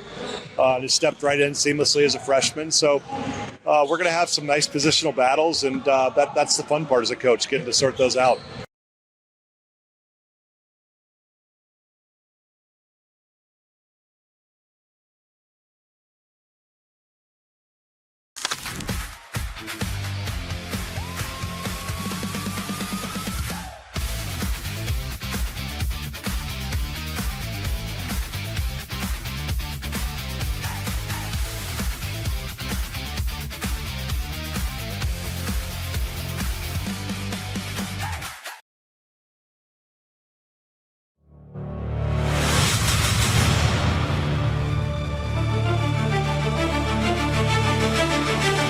You're listening to Hurrdat Sports Live. Welcome back, Hurrdat Sports Live. That's DBM Ravi Lulla here at Hurrdat Sports HQ. We are joined now by Kevin Suits from 1011 News in Lincoln. Kevin, how are we doing this morning? Good morning. How was your guys' break? Missed you. Whew. It was kind of squirrely. Are you a fireworks guy? No. I like to watch other people light their money on into the air, but I'm not one to participate in that too much. It is. It's fascinating. It's not for me. It's not for me either. Even before I had the dogs, I like watching them from a distance. I'm not I don't trust normal people to just light off explosives that close to my house. Knock it off. Like some people, I have to Oklahoma Tech. I have some people he spends a ton of money. This is their Christmas, and I'm like, yeah, I don't know, man. I hate to judge, but I don't get it. It just doesn't seem like what's really the true tell sign of what neighborhood goes crazy, and I guess that's all of them in this area, is when is trash pickup day? Because right now on our street, the mounds of firework boxes they're waiting another couple days here, guys. Yeah. So all it takes is a July 7th, July 8th drive-by, and you're like, yeah, okay, they got after it. But Ravi, great point. I think dogs and babies really change your perspective on fireworks. I think there maybe was a time where I thought they were the coolest thing ever. My dog, not a huge fan. He had a hard time third and fourth. Yeah. So I have 3 little dogs, and you're right. It's sporadic. It's definitely. It's like they poke their head out and then they're done, and it's like, did you guys even go? Yeah, I get that. I get that point. And they're kind of expensive. I just don't I never was a fan. The dogs definitely added to this, but I never was there's just we're doing too much. What are we doing? What's your go-to fourth meal, Kev? Oh, I saw your guys' graphic of all that stuff. I looked at it way too long. That's what you guys did to folks like me. And I start analyzing, who took the hot dog. Some of the drink options were absolutely ridiculous. Coffee on the 4th of July. Okay, we got to explain. We have to explain it. We should have left it off. No, that was the point. That was why it was funny. Is so that people like Kevin had this reaction. Go ahead. Is we had a cursed pick, right? So someone else got to curse you with a pick, and almost everyone chose drinks. Or a drink. Yeah. I hate seltzers. So to everybody else, Ravi used his first pick to treat me bad. If you could, I knew it'd make him mad. He's like, and I gave Rico black coffee. And then there's strategy behind this, because it's almost like if you need a quarterback in the NFL draft and the quarterback pool is pretty weak, you go after the quarterback. It's total strategy. Yes, 100%. It's total strategy. So I knocked my proteins out right away. Yeah. Which is why I got the ribs and the burnt ends. But that's not for everybody. But that's why I got 2 good proteins, because I picked how I ate, right? They were my quarterback. Like I went apple pie pretty early.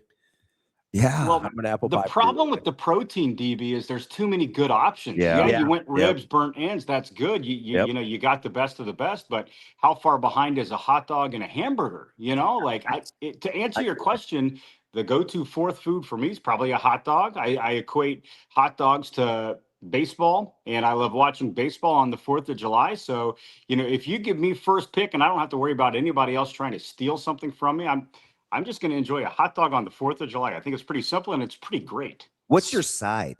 We struggled with that. Watermelon, I think. Yeah. I'd go watermelon or some sort of like fresh fruit, light fruit. Huh. Yeah. Simple. So the fantasy football analogy is really good because the meat is like the quarterbacks, right? It's like you got 15 quarterbacks that'll get you about the same thing, right? Like you got the couple at the front end that'll probably do a little extra. Like you got Lamar Jackson with his rushing touchdowns. Like maybe that's your burn ends. I get that. But like there's other categories. Like sides might be running backs where you're like, it gets pretty thin pretty quick. Like, do I really want or do you need a good running back? Right, I get it. That's a good. Do I really want macaroni salad on the 4th of July, or like do I need to go early and get some potato chips? You know, and then you're like wide receivers here. It's like, well, Jamar Chase, like that's my apple pie, but after that, I don't got a lot to choose from. Yeah. But so I think that's a good analogy. That's a good. Defense is the drinks, right? You know, it'll get you some points, you know, but how consistently do you need points? You know what I mean? I'll be honest. I would argue that defense is like the tight end, or that the drinks are like the tight ends. There's a handful of really good ones, and then you are in trouble. But really, if you strip it down, how many good drinks, elite drinks on the 4th of July are there? I mean, unless you're really trying to work was mint julep on there? I was at a neighborhood party several years ago and people are passing around a mint julep in the coffee stand. It was amazing. Listen, that's a different tax bracket, Kevin, to where I'm at. I think we were passing around Busch Lights, maybe. I don't know. And I don't even like beer. You could have gone Busch Light apple, Busch Light peach, Busch Light, you know. Got lots of options. Lots of options. Goodness. No, I think I drink mint juleps once a year, and that's on the Kentucky Derby, and that's about it. Kev, we were having a fascinating conversation with, first of all, I was just talking about the Yankees' inability to make contact, but we got into this Mount Rushmore of pitching. Is it possible or impossible for you to do it without going through eras? Like, would you have to distinguish eras, or when you think Mount Rushmore of pitchers, boom, you got it? Top 4 pitchers of all time, that is an impossible task. You have to put Eras. Cy Young on there. You have to throw Walter Johnson on there. That's where he started. Post 1963. I still think you have to break it up almost by era. Yeah. You could even do it by decade, you know, because even there's some fascinating options from like over the past 20 years. You know, how do you juxtapose a Clayton Kershaw versus a Greg Maddux? And because I think that in the 90s, and also you almost have to remove the guys from the steroid era, because those dudes that could put up good numbers pitching wise, you know, when the batters were juicing, I mean, what would their numbers look like right now? So I think Mount Rushmore of pitching is probably impossible. I don't know that I could do it. That'd take me way too long. All right, let me ask you. So let me narrow it down. If you had to win a game tomorrow, you taking Seaver or Ryan? Ryan's. Go ahead. A power pitcher. I'm taking a power pitcher probably 10 times out of 10. And Ryan could bring it. And, you know, if the power pitcher is on, it's game over. So that's where I would lean Ryan over Seaver. Who else is in the conversation for you guys besides those two? So we kind of did it. We went pre-division era, kind of post-divisions. And then we did like the last 30 years. All of mine were basically last 30 years because those are the guys that I've seen. Mine is, I put Pedro in there because of what you talked about with the steroid era. Like his numbers were insane. You put him all of a sudden in today's era and you're like, okay, what does that look like? I think you have to put Randy Johnson in there. Mm-hmm. I think last 30 years I went Maddox, Kershaw, Johnson, Pedro. I think you have to put Kershaw in there, which left off Clemens. and I think you have to put Maddox in there. Clemens is tough because it's like obviously he was great, and then you've got this whole other thing with Clemens. Clemens was unbelievable. Pete Clemens. Clemens was unbelievable. I'd have a hard time leaving him off. Man, this is fascinating. And I think it's interesting, that you have to kind of divide it into eras because I think truly some of the greatest pitchers of all time were guys that we never saw with our live eyes. If you go back and you do some research on some of the dudes gone by that would throw a ridiculous amount of innings, like what they put their bodies through and their effectiveness. I understand hitting wasn't at the rate it was now, but still put the bat on the ball and it's going to go. There are so many guys from 30s, 40s, 50s that I think should be considered for some of the greatest pitchers of all time. I do think there's a couple guys that would transcend eras, though. Like, I think Bob Gibson would transcend eras. Nolan Ryan would obviously transcend eras. I do think there are a couple of guys. What do you do with like a guy like Koufax? Like super short prime, but as good as numbers we've ever seen. That's what I'm saying. I think that he would have to be in consideration. And that's where I told you earlier that I just have an affinity for power pitchers. I don't know why. I just love seeing guys throw the ball really hard. And it's part of my fascination with Mizorowski and what he's doing right now. That kind of started the conversation. Yeah. I mean, this is pretty ridiculous and unprecedented. And, if you look at some of the younger baseball fans right now, of the pitchers that are currently on the mound in 2026, who are they most fascinated by? Who are they most likely to watch? And I think the list is fairly short, and Mizorowski got on that list insanely quickly. And it's only because of his, if you could throw the ball 100 plus miles per hour, how many times in a game? Like 40, 50 times a game? It's pretty stupid. And it will make people, open their eyes and make sure that they're watching you. Let's see what this full year looks like for a guy like Mizorowski. Does his fastball taper off in September, or is it where it's at? Because if he can do that year in and he did it last year, on the backside. But I know last year looks differently than this year for Mizorowski. So when he's at Omaha, it makes all the All-Star getting the invite last year kind of seem laughable, even though if we remember what surrounded that, it was kind of legit, right? It was like really small sample size early. Yeah. He's wasn't really welcomed. He's going to be double the innings from last year here pretty soon, So it's like that. It's a fair question. I think is he still throwing 102 miles an hour in the ninth inning in September is a super fair question. And keep in mind, pitching, this is such a long season, and there's going to be bad starts in there. The guys that we were mentioning, Pedro, Clemens, Ryan, they had bad starts. But what's the ability to bounce back from a bad start? Is it only 2 in a row, and then, you're good, on the third week? Or does it continue past the month? Because I think the all-time greats, they were able to work through struggles. And I was even watching a video yesterday of Mizorowski just going side by side with the way he was delivering the baseball last year to the way he's delivering the ball right now. He engages his hips and his lower half more. Releases about the same. But again, now age plays a factor. He's clearly getting stronger, and dude's in his 20s. So what does it look like when he's 29? So I think pitching right now leaves a little bit to be desired across Major League Baseball, but the guys that are at the top, Shohei, Skeens, Mizorowski, they're bringing it, and I like it. It's fascinating. I just think that the depth of pitching right now this season is a little bit different than it was a decade ago.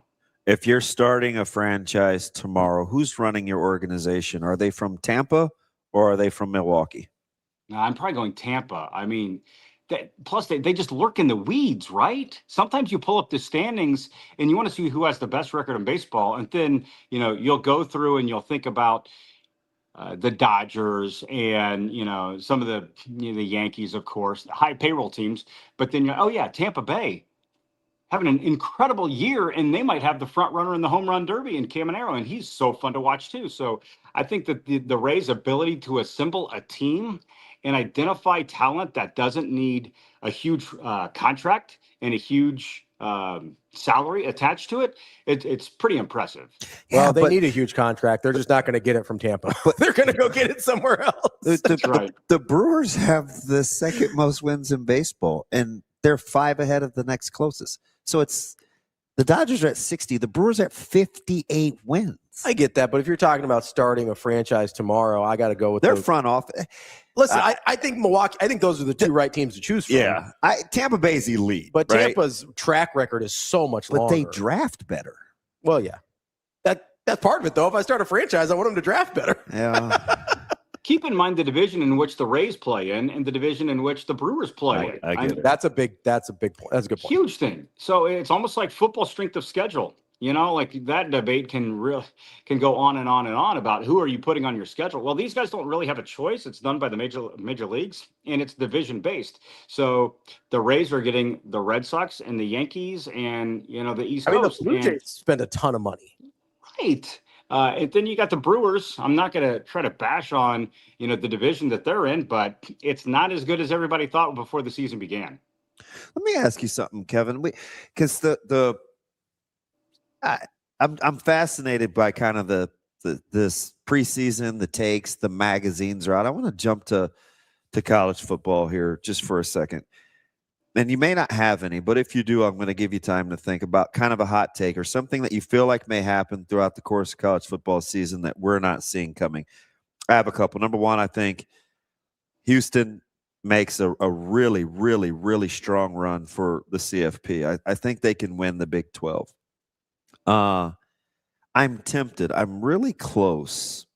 I'm digging at Ohio State. I'm tempted to say I don't think Ohio State makes the college football playoffs. Ooh.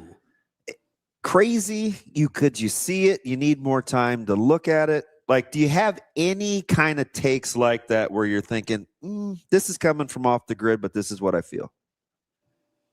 I'm staying in the Big Ten. I'll be honest, like my overall college football prep work for 2026 isn't the greatest right now. I got to wait till the magazines get in my hand, right?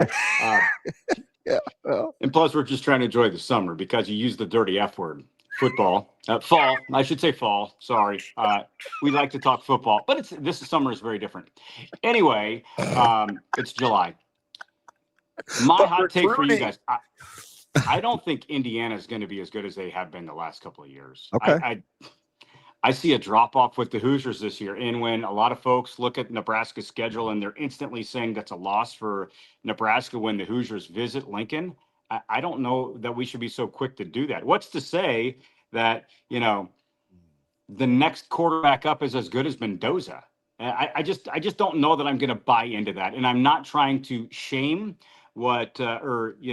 be critical of what Indiana did last year, winning a national championship and continuing the momentum they built in Cignetti's first year was pretty remarkable. But it's college football, and year to year, things can look so completely different. Like to your point, you're trying to buy into Houston and what they could possibly do. I'm going to sell on Indiana right now. Okay. And, maybe once training camp starts and I do a little bit more research on Indiana and the way that they were able to add pieces through the transfer portal in the offseason, I'll change my tune. But just my overall reaction, they lost some insanely good players. And they were the right guys for Cignetti's system. And I don't know that I believe that they can replicate what they did last year with their new crop of talent. Do you know who I think may be really good? On paper, I agree with you, by the way, Kevin. I just am too traumatized by what happened the last 2 years. Because we know Cignetti's a great coach. Yeah, it's like that's the thing. Everything you said is true. Everything you've said is true. I've thought everything you've said is true. The JMU guys are mostly gone. What are we replacing that with? But I'm so traumatized by what's happened. It's you look at Hoover and you're like, yeah, but it would have been pretty easy to look at Mendoza coming out of Cal and be like, I liked Mendoza. You liked him, but if you look you look at me like, what he actually did and so I would agree, would almost be impossible to replicate Mendoza's season, right? No matter how good Hoover is, almost impossible to replicate that season. And we assume this all the time, Ohio State goes from good quarterback to good quarterback. Oh, shoot, he's got to get out at 8:45. Oh, shoot, do we got to let you go? No, we're good. Let's keep going. Okay. We do it with Ohio State. We've done it with Oregon. We do this with these big, Alabama. It's hey, they're just going to have another great quarterback, but there are drop-offs, right? And we tend to gloss over those. Like, I do wonder, like I said, everything on paper, you're right about Indiana. I just can't get over, like, until I see them be less good, I can't do it. You know what I think is going to be really good and we forget about them? They have an electric roster, especially in the back end on defense. And I don't know if Underwood can play dead, but man, Michigan should be good. Shouldn't they? That roster's pretty good. They terrify me because Whittingham's incredible. Excellent coach, and I think that Underwood. I mean, you've got what everything centers around. They've got a dynamic quarterback. I'm going to throw another team at you. I'm not saying they're going to be good or they're going to be bad, but it's maybe the team that I'm going to watch, possibly the closest outside of Nebraska, just sheerly out of fascination, and it's Michigan State. Having Fitzgerald there and, the way that he's going to try to flip that culture. I don't know what the talent looks like for him in year one in East Lansing, but knowing his motivation to get back into coaching and knowing that he's going to be coaching in the Big Ten, which he has so much familiarity with, I am insanely curious to see what Michigan State football looks like with Pat Fitzgerald coaching. How do you weigh his last 2 years at Northwestern before he got fired and how he struggled there versus the coaching staff he put together, which I think everybody agrees is pretty elite? Without Hankwitz. It's incredibly elite. And I think there's a lot of people that respect and think he's a pretty doggone good coach. So if he can get that locker room to march in line with him, again, I don't know that it'll happen in 2026, but 2, 3, 4 years, I think that Michigan State could really become a player in the Big Ten. Is there any, where are you at on Washington? Have you gotten into Washington yet? And that's a good because they're next. Are they still in the Big Ten? They go to new Pac-12. I'm just joking. Before we talk next time, and we'll let you go here because we spent you over time. We appreciate it. Think about Washington a little bit because that's a team that I'm fascinated by. They're almost the opposite of Indiana, where on paper they look like they should be pretty good. But I'm wondering about, like, hey, their quarterback tried to bail on them. Is it really going to come together? Like, all that kind of stuff versus Indiana, where I'm like, they lost a ton of stuff, a ton of talent, Heisman winning quarterback, everything. And I'm just going to assume they're good until Cignetti proves me otherwise. So think about Washington for me a little bit before we talk next time, okay? So is this Jed Fish? Is this year 3 at Washington? Yeah. Yes. And does Damon Williams? He was going. Okay. So now we like just to chime in real quick on a very elementary take. Like it's all about sustainability for Jed Fish. When he was at Arizona, I thought he was a really good coach. But coaching in the Big Ten is different. I jokingly mentioned like Pac-12, haha. I guess that's another thing to factor in as we're starting to look at college football is, God bless the Pac-12. It is back. It looks different. But there was a part of my personal fall routine that was taken away when the Pac-12 dissolved, and that is watching Pac-12 after dark. A guy that gets home late from work on Saturday nights, and I'm trying to catch up and watch a live game on television because there's not a whole lot at 11:30. I went through a full year, and I think I watched every game of the Hawaii Rainbows, Rainbow Warriors. Listen, I love me some West Coast football, and now that there's a few more teams in the Pac-12, they're actually going to have a conference season. I'm pretty excited about that. Boise State, baby. Listen, I was a big June Jones and Timmy Chang guy. You ain't got to tell me about the Rainbow.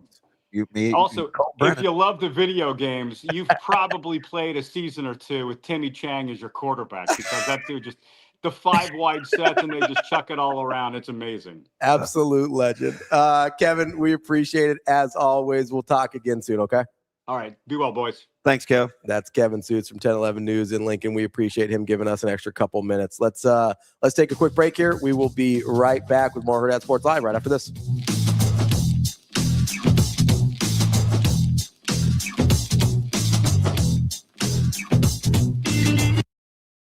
Everyone's talking about peptides. You are doing it right. At NextGen Male Medical Clinic, peptide treatments are clinician guided, tailored to your goals, monitored for safety. Call today or visit nextgenmmc.com.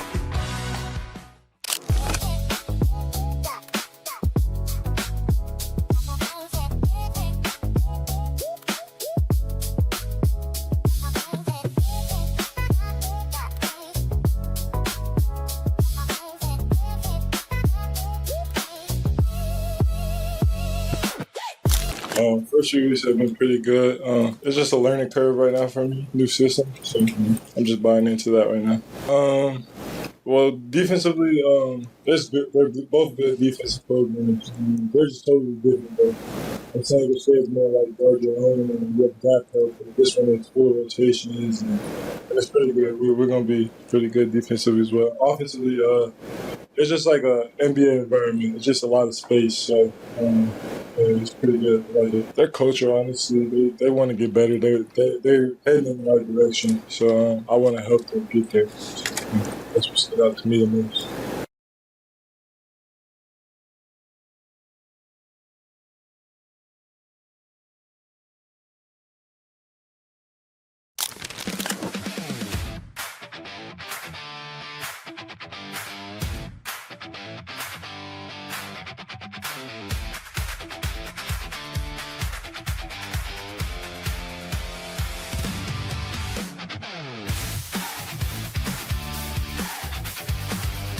I think just the amount of like shooters we have on this team. It's gonna be fun playing with a lot of shooters around me. So just being able to penetrate and make plays for other guys, it's gonna be really fun. Just the foundational work, all the defensive drills we did, and just learning the technique that they taught over there. You can, if you know that, you can use that anywhere. That's something I really pride myself on a lot. Being a smaller guy, a smaller guard, you don't really have the luxury of being tall and getting away with that. So being tough, playing defense is how I got here. To see where we rank up. I mean, having games like that are big opportunities every night, and being a competitor, that's all you can ask for. So.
You're listening to Hurrdat Sports Live.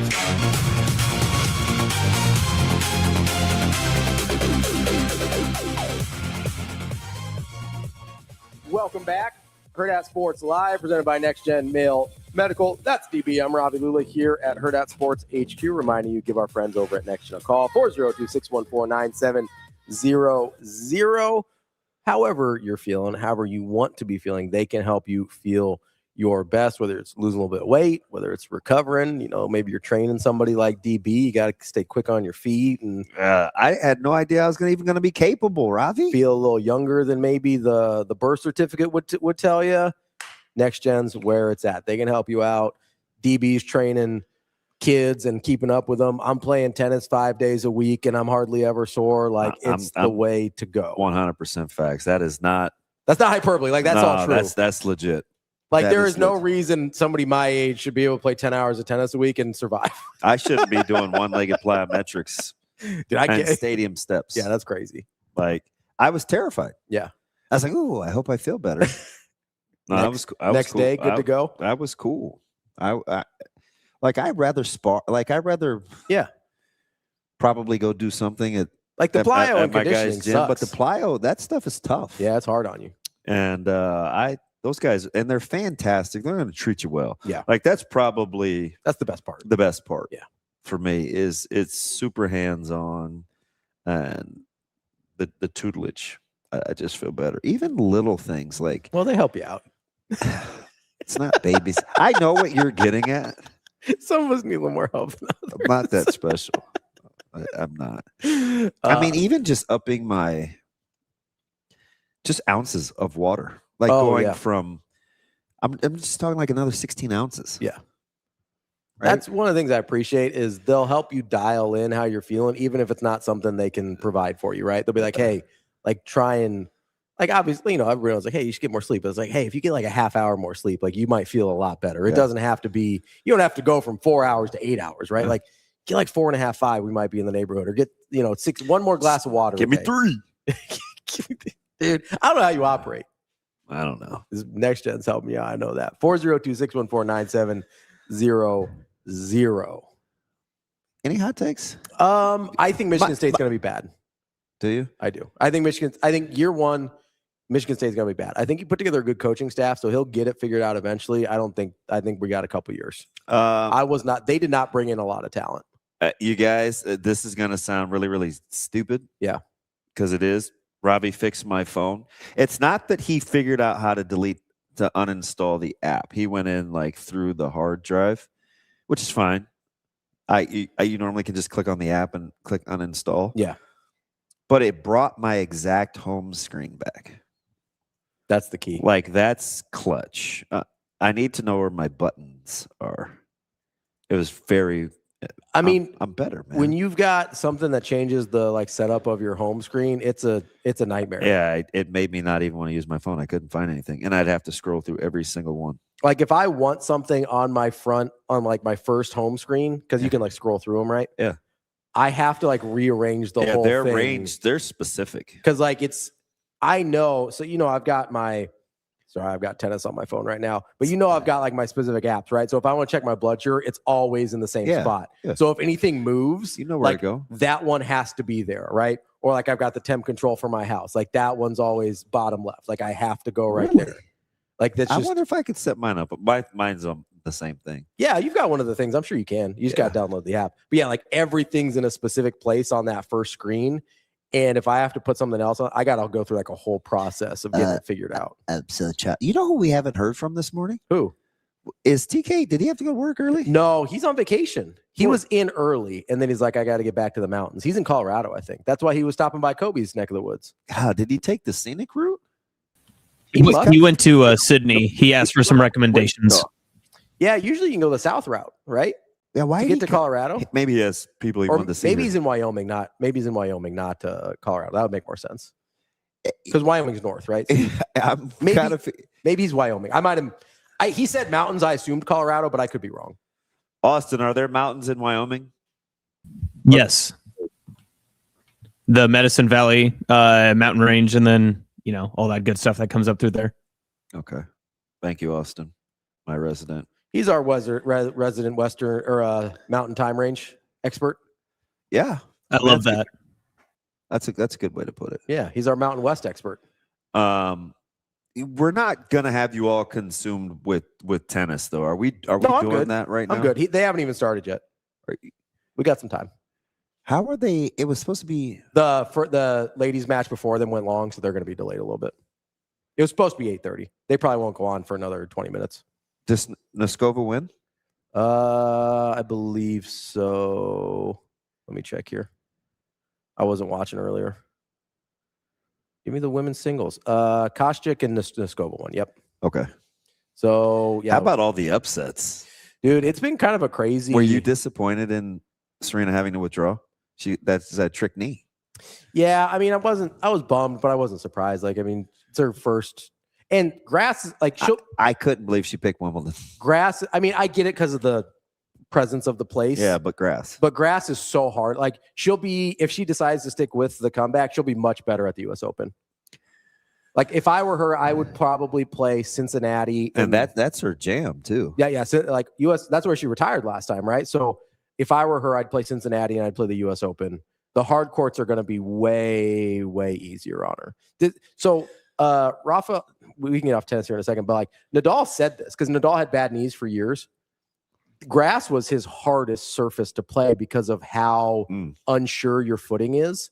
And you would think, oh, hard court's more like pounding on it, but the footing is so unsure on the grass. Like it's terrible if you've got lower leg issues. So we're down to 8 in women's? Yeah. Well, we've got a couple moved on to the semis already. So we have to wait tomorrow to get the other half. Okay. But yeah, Kostrik's pretty good, man. She was like a phenom when she was 15 and then kind of like she hit the like the struggle bus for a little bit. I mean, relatively, she was young. I'm very. She was literally 15 when she came on the scene. I know, and I like tennis. Yeah. So I'm very leery of like the emotional issues that come with early success. Yeah. So I don't want to just stereotype everybody, but it seems that's like what happened. But it seems like she figured it out a little bit because she was really good at the French too. She had a really good run in Roland Garros also. Rico, are you in or out on the World Cup? Still in. A little sad with the Netherlands getting knocked out early. So this is crazy. I didn't tweet anything of real substance other than a couple of World Cup things, maybe responding to. Yeah. So like the World Cup, I had a 4-day stretch on social media. You know, they track the analytics and engagements that had 206,000 engagements. From World Cup stuff? 206,000. That's crazy. In 4 days. Yeah. I'm like, I wonder if I need to talk to old AB and see if I can figure out how to, game monetize. Yeah, game the metrics. Anna B, where you at? No, she's in Greece. Yeah, she gets back tonight, I think. I'm going to say this really quick and move on. Don't anybody ask me any follow-up questions. If I went to Greece, I would never come back. No, I understand why. We've had this conversation. Dude. Is that where Tupac's at? Yes. No, he's in Italy, I thought. Or is he in Australia now? New Zealand. Oh, my bad. Jeez. When did he leave Cuba? No, he's never in Cuba. He was in Italy. It was in Italy. Yeah. Cuba was a distraction. Then he came here to get some gear from Westside. He stopped up at the high school, and he needed some gear before he left. Got to represent New Zealand. I showed you all the pictures. West Side till he die? Yeah. He's a big West Side guy. Yeah. Makes sense. Yeah, I'm not hating. Listen, let's not. Hey. Wasn't he born in New York? Well, yeah, West Side of New York. Isn't he? He's a California guy, though. But he moved to California. That's fine, but like he chose where he wanted to be. Rico, I can't believe you didn't know that Pac was at West Side? No, I don't like West Side. Wow. Hater. That's fine. Haterade. Come on, man. Millard South guy. Wait, when did the not liking West Side thing come up? It never has. Probably just now. No. I High school. I just sent you a picture. He was up at West Side. Although some of my favorite track coaches coached at West Side. What? I'm just surprised you put it on there. The West Side gear. He wanted to make sure it fit. He liked the crest. He said it was Machiavellian. No, seriously, it was like a whole conversation. Machiavellian. That's what he told me. Oh, I can't make this stuff up. I totally understand. That's totally on me. Do you have any? So my Houston one. I have a lot of these takes. Your college football hot takes? Yeah. I think Michigan State's gonna be bad. I don't know if that's a hot take, but it's unpopular. A lot of people are on the Fitz Michigan State wagon. Yeah. Well, the schedule. So we're at Toledo. Mm-hmm. You talking about Michigan State? Yeah. Okay. So I got you. So they got Toledo and Eastern Michigan at home. Then they go to South Bend. Loss. They get Nebraska at the house. Loss. They go to Madison. Toss up. You think? Yeah. Wow, you're not in on Wisconsin. I'm not. You're much higher in Wisconsin than I am. They get Illinois at the house. Toss up. Northwestern at home. I'm gonna call that a win. Listen, Northwestern schedule is not good. Yeah, I think that's a win for. They go to Pasadena. Loss. They go to Ann Arbor. Loss. They get Washington at the house. I'm gonna call that coin flip. They get Oregon at the house. Loss. Then they go to Piscataway. Toss up. You 5 wins? That was 4 or 5. Okay. Depending on what my toss ups are. Austin, did you like that gear? What gear? What were we talking about? Huh? Pac, his Westside gear. I asked if you liked it. I just sent it on our group text. Oh, I haven't looked. I usually am paying attention to my work. You should put that new one up that you just made, Austin. He is no longer my. Oh, should I? Yeah, put that. Also, Damon, you did not text me. That might have just been me and Rico. Cool. Glad there's another. All three of us. No, it's all three. It was all three of us. Also, Tupac would not be wearing Westside gear. He's more of a Millard North colorway guy. Okay. Roll Stanks. What? Relax. Listen, I was talking to my guy Brandon Kinney during 7-on-7s and stuff. I'm hyped. We're ready to go. Although, so you know who like one of the new faves is? That is disgusting. How dare you, Austin? How dare you? I'm not gonna lie, Rico. That looks about a 67 IQ. He looks like radio. That's not. Oh, wow. Listen, 1. Wow. 10. It's the angle. It is the angle. It is the angle. That's all it is. That's all it is. I got your back, Rico. That hurts, Ravi. You don't look like that now, if that helps. That's painful. Your teeth are better. If that helps. My teeth are the same. No, I mean than radios. Your teeth are better than radios. Come on. Come on.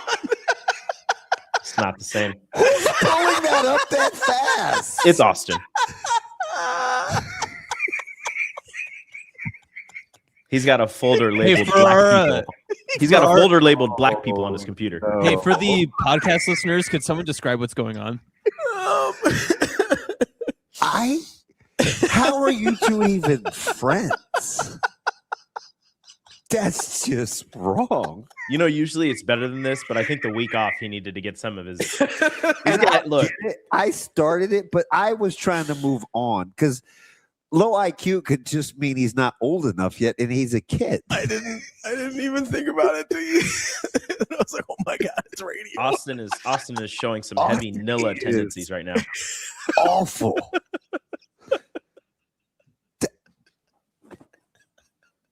Wow. I'm just gonna leave. No, stay. I don't know You're if I'm part of the team too. I don't know if I'm gonna come back tomorrow. I mean, is no one safe? Sorry about that. Austin, now that your mic works, can I ask you something before I get back to my Big Ten hot takes? Yes, Queen. Dick. Did you mean to whisper that? Okay. Lock in. We gotta lock in. Come on. Is this pick on the minorities day for Austin? You just pick. He gets under my skin. It's just been me, myself, and my thoughts for the past 8 days. So it's dangerous. AJ, what did you have for 4th of July? I had let's see, I had hot dogs, and then we had the red hot dogs though. So they were actually like the Omaha steak ones that we had a couple of weeks ago. Oh, those are good. They rocked. Yeah. They don't need any condiments. They're phenomenal. Perfect as is. I think I just guzzled a couple dogs. I was like Joey Chestnut out there. Which, by the way, somehow Zoe and I fell into the rabbit hole of the food eating competition. Oh, yeah. Because remember, I didn't move for a long time on the 4th. Mm-hmm. So it was the rise of Kobayashi. And I guess I didn't realize he was such a heartthrob. Kobayashi? Yeah. The eating dude. Like in Japan? Yes. Okay. I was like the sensation. And then how the first couple times, like he smashed Chestnut. Yeah, early. Then Chestnut was like supposed to be the heir apparent. I was like, this is an interesting story. I remember that because I remember the Kobayashi thing. I remember the first time Chestnut beat him. And then once Chestnut beat him, Kobayashi just could not hang. Yeah. And then Kobayashi got suspended for a little while by the Federation. There was a whole bunch of drama with Kobayashi. I really liked. So I didn't know you could cheat in like. I don't know exactly how, but there are some regulations you can't break. There's also like food sponsorships that you can't take or whatever, because Joey Chestnut got in a little trouble with that one by having a food sponsorship that conflicted with Nathan's. The funny ones are like whenever they're doing the lineup and they go like through the best food that each person does in terms of like what they eat. Like there's a Eric Badlands Booker. He's been doing this for like 30 years. I'm a big Badlands Booker guy. And he like his is like I think it's lemonade. Yeah, he just like crushes gallons of lemonade, and like that's his sweet spot. I think Kobe, is it cow brain? There's something weird. There's something brain. Yeah. I think Chestnut also has. I think Joey's the one that has tacos. And I think the Black Widow, Sonia, is like it's chicken wings. Yes, she's the chicken wings girl. And then there's one of them. I think Joey Chestnut also has pie.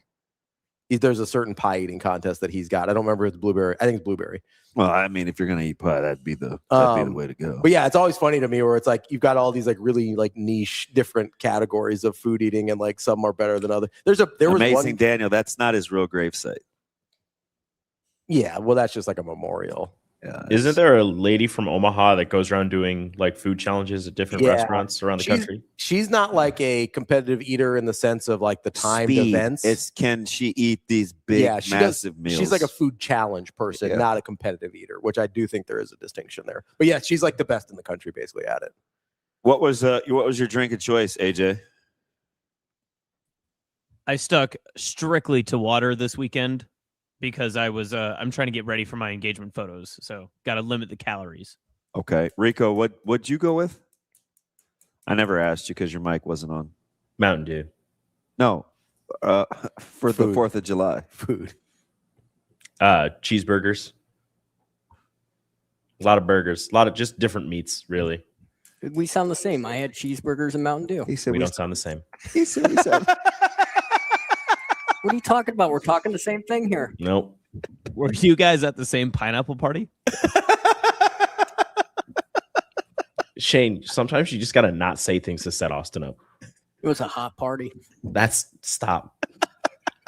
Rico and Shane at the hot pineapple party. I was up north. I was 3 hours north. Shane, I was not anywhere near a hot pineapple the type party. of dude that would eat like street food like this, man. It's good to see you out amongst the brethren. I mean, where would I have been at? That looks like downtown New York or something. Nope, sure doesn't. Not even a little bit.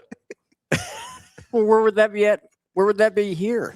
It's not here. It's definitely not here. But Pretty sure that was outside of some gentlemen's clubs in Portland. No, I think it's about 16th and Vinton. I think Hot Pineapple actually is one of the names of the clubs. If it's not, I'm disappointed. Shane, you could open up a new business in Omaha. Call it Hot Pineapple. Call it the Spicy Pineapple Club. Oh boy. All right, I'm going back to the I don't think you're getting the right business. Oh. Speaking of spicy takes, Big Ten. See, I'm getting you back. I got you. I'm gonna read the schedule. For who? I'm not gonna tell you. Okay. And I just want you to like go through what you think in terms of wins and losses. Okay. Okay. Yeah. Let's go. Well, I can't tell you who's going to win and lose without knowing who the team is. I can tell you how hard I think the schedule is, but I can't tell you wins and losses. Okay, let's just do that. Okay. All right. Is that fair? Yeah, I think that's fair. Okay. What do we got?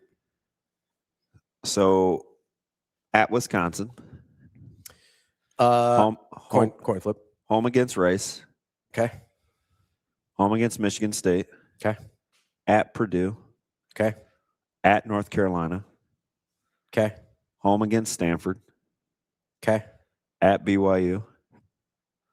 Okay. Navy and Foxborough. This is Notre Dame. Home against Miami. You said Navy at Foxborough? Yeah. Okay. Home against Miami. Home against Miami. Okay. Home against Boston College. Okay.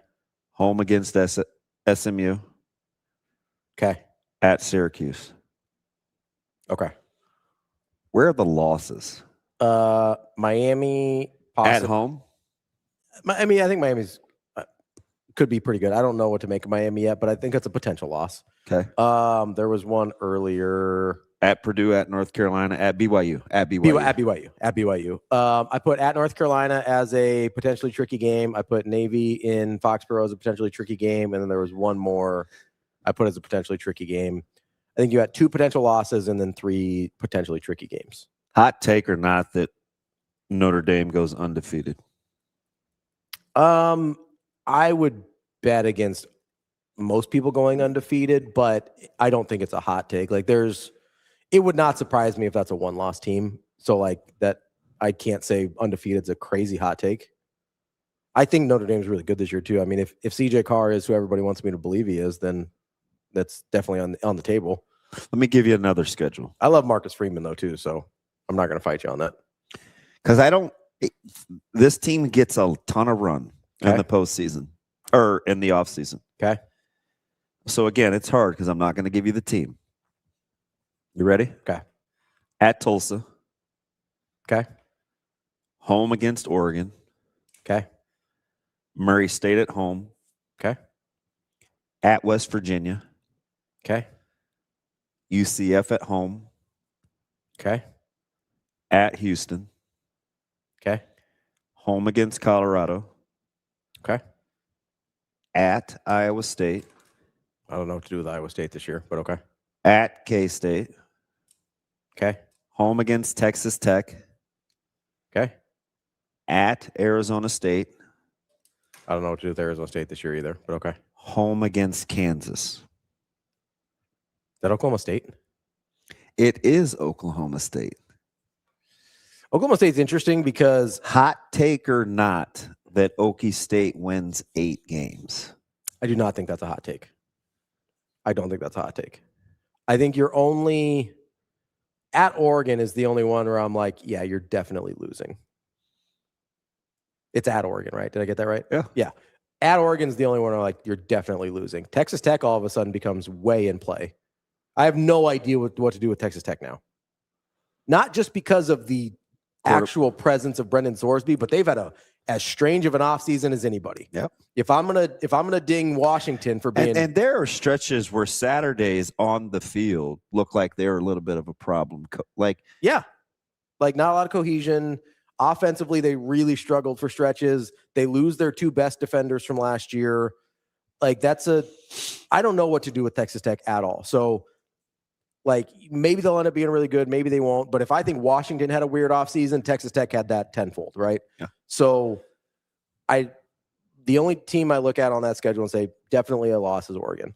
So 8 wins. And almost everybody agreed unanimously that Mestamaker was one of the top 2 or 3 quarterbacks in the portal, right? Everybody wanted Morris out of North Texas.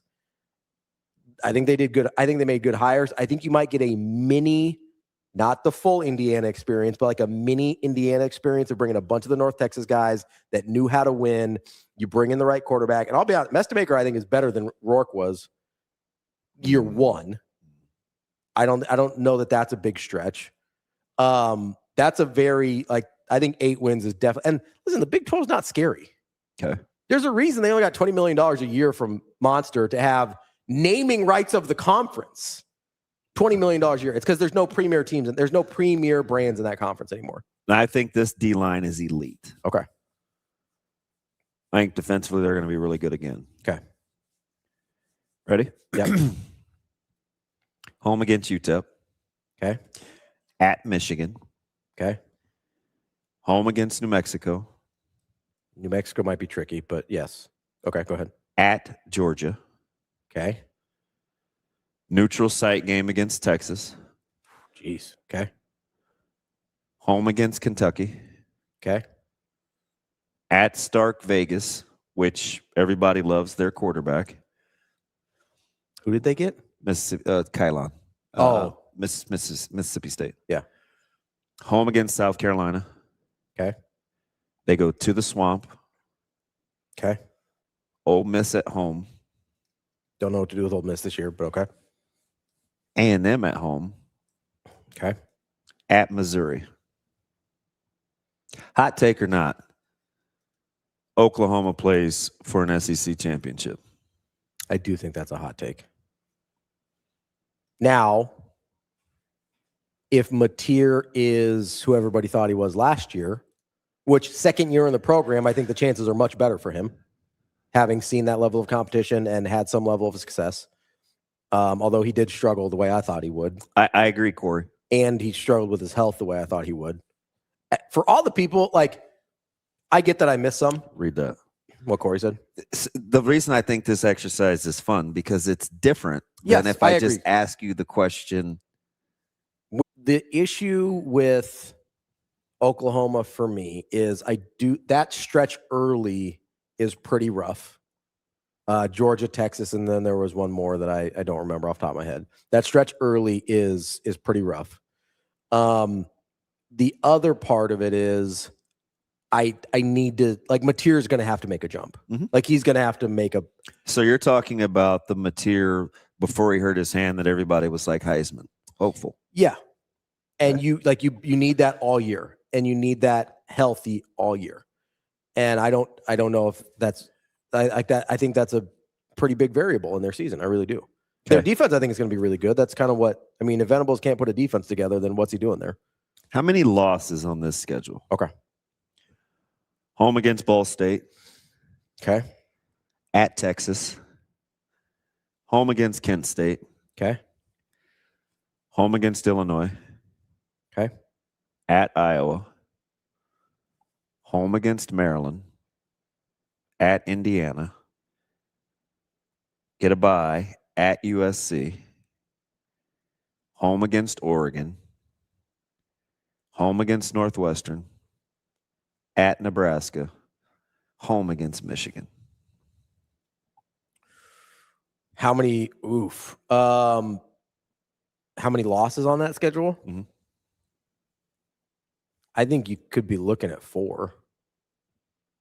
Okay. How many, let's say, minimum losses are you looking at? 3. What team is that?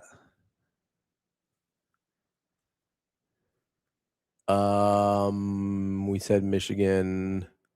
It's not Indiana. There's a dead ringer. Is it Ohio State? Yes. That's the Texas game, right? Michigan being last. Oh, yeah, duh. I forgot about the order. Hot take or not? Ohio State misses the CFP. I don't think it's a hot take. Okay, so when I said that, it strikes you wrong, right? Because I just said it without context. And then I come back to it 30 minutes later. Like you said, there could be 4 losses. I mean, without knowing who it was, my number was 3 to 5. Yeah. So I picked them one in the middle. Now, since it's Ohio State, like, it could be as little as 2 because they're just going to have a level of talent that most people don't. Correct. But the 4 that I put for losses, I mean, Texas is going to have as much talent. Michigan's going to have as much talent. Oregon's going to have as much. I think you said Oregon, right? Yeah. And then do they have Indiana? I'm telling you who's going to be good defensively, and we're sleeping on them. Yeah. USC. Yeah, I don't know what to do with USC. They're going to be good defensively. I think Lincoln Riley's got a weird. Now that's a hot take. I think they're in a weird time right now.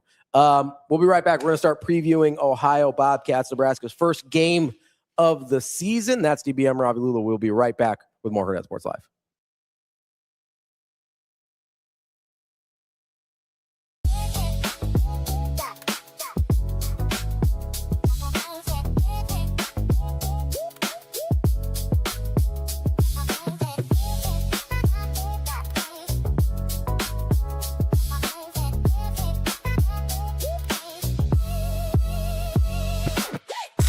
Are you feeling off, low energy, or asleep? At Next Gen Male Medical, we not only evaluate your testosterone, but overall health. Schedule a visit at nextgenmmc.com. Together, we'll get you back on your game.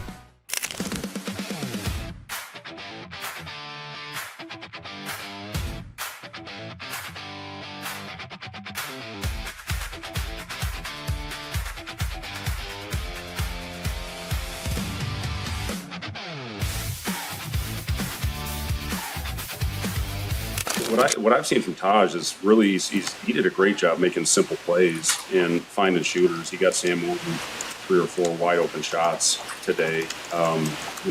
Trev has an unbelievable feel for the game and just makes simple plays. That's really what we saw as we were evaluating that his biggest strength is he just surveys and reads the floor so well. So I feel really good about our lead guard spot. Obviously, Kale can give us really good minutes there. Jacob Lanier has had some really good moments. Kid plays with a confidence and a swagger that you just can't teach. Goes after every ball. Taj, he does give us an element of toughness that we really needed with this group. He really pressures the ball. He's got long arms. He's a +6 on his wingspan, almost 6'11". Wingspan, and he's shooting the ball.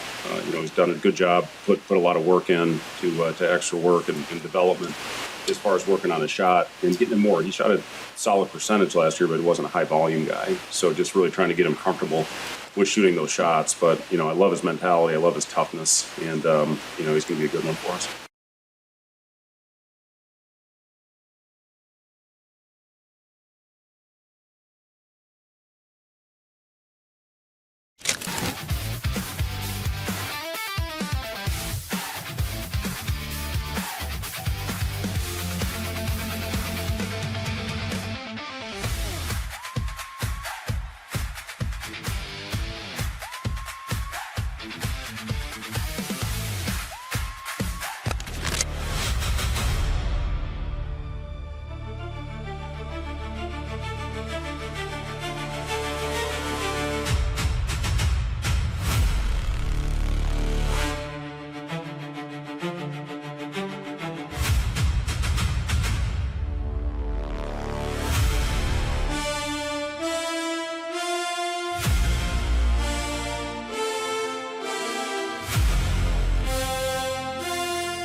You're listening to Hurrdat Sports Live.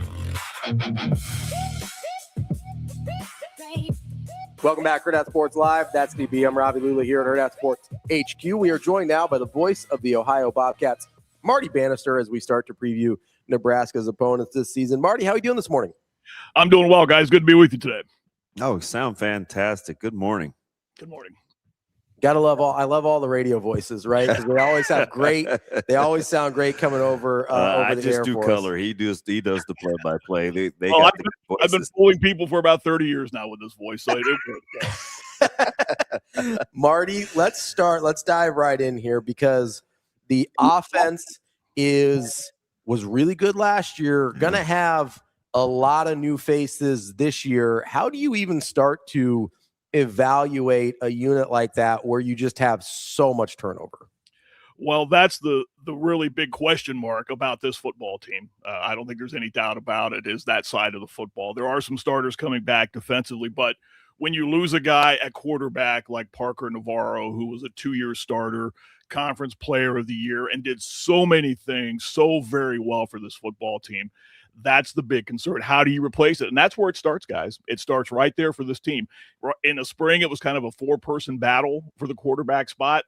The incumbent is Nick Polis, who has played very, very few snaps. The games he's played in have been in pretty big stages. He came in for Navarro last year in Columbus at Ohio State when Navarro was shaken up, and he started 2 years ago at Kentucky. But other than that, he has seen precious few snaps. And that offense centers on what the quarterback can do, like most offenses do. But that's really where the question mark starts, guys. It starts at quarterback for Ohio this year. When you're taking a look at kind of the Bobcats in its totality, like the 30,000-foot view, obviously to win the conference is the goal. Mm-hmm. How do you look at how they want to schedule in the non-con, though, given the current landscape of college football? Well, last year was brutal. Ohio opened at Rutgers, came home for West Virginia, and then traveled 90 minutes to the north to play at Ohio State. And that by the time Ohio got to Ball State in their first conference road game, they were spent mentally and physically and lost to a very pedestrian Ball State team, quite frankly. But they were done by that time. They had gone through so much. The win at home against West Virginia was a remarkable atmosphere in Athens. Largest crowd that Peyton Stadium has had in years, 25,000 plus. And that schedule was one that really did not help this program from a standpoint of competitiveness as the season went on, if that makes any sense to you guys at all. Because at times you were just trying to catch your breath midway through the season. This year, it has taken a different look. And with a new director of athletics, Slade Larscheid, coming in, I can almost guarantee you're not going to see that kind of game schedule in the future. The mindset with this is, for a team like Ohio, guys, is you play one of these quote-unquote bye games, like when we see you guys in September, and then you play other comparable G5, G6, whatever they call it these days, teams. And that's the way Ohio's schedule will work and the way it will look in the future. After we come to Nebraska, we come home for Jacksonville State. Then we go to South Alabama, and then we come back home for Stonehill.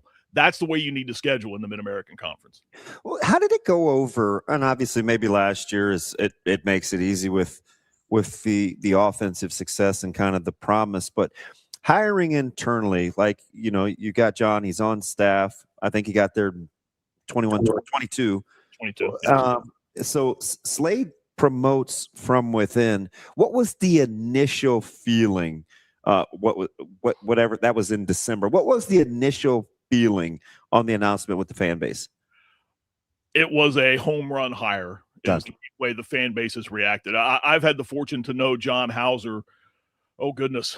When I was calling Division III football back in the late 90s at Wittenberg, which is a Division III powerhouse in the Midwest part of the country, John was the starting safety on that team. So I've known John for a long time, and I knew the type of guy that he is, the type of coach that he is. He molded a defense that was really the 24 championship team. That was the strength of that team, was that defense. It shut down people. It was a great group, and he molded that defense. The players would run through a wall for him, for John Hauser, both sides of the ball. I know you hear that a lot, and that's a coaching cliche, but they really felt that way about him. And the reaction of the players in the bowl game against UNLV to show support for John, to get him, because he wasn't hired. He was just the interim at that point. That time. He didn't get the job until after the bowl game, a couple of days after Christmas.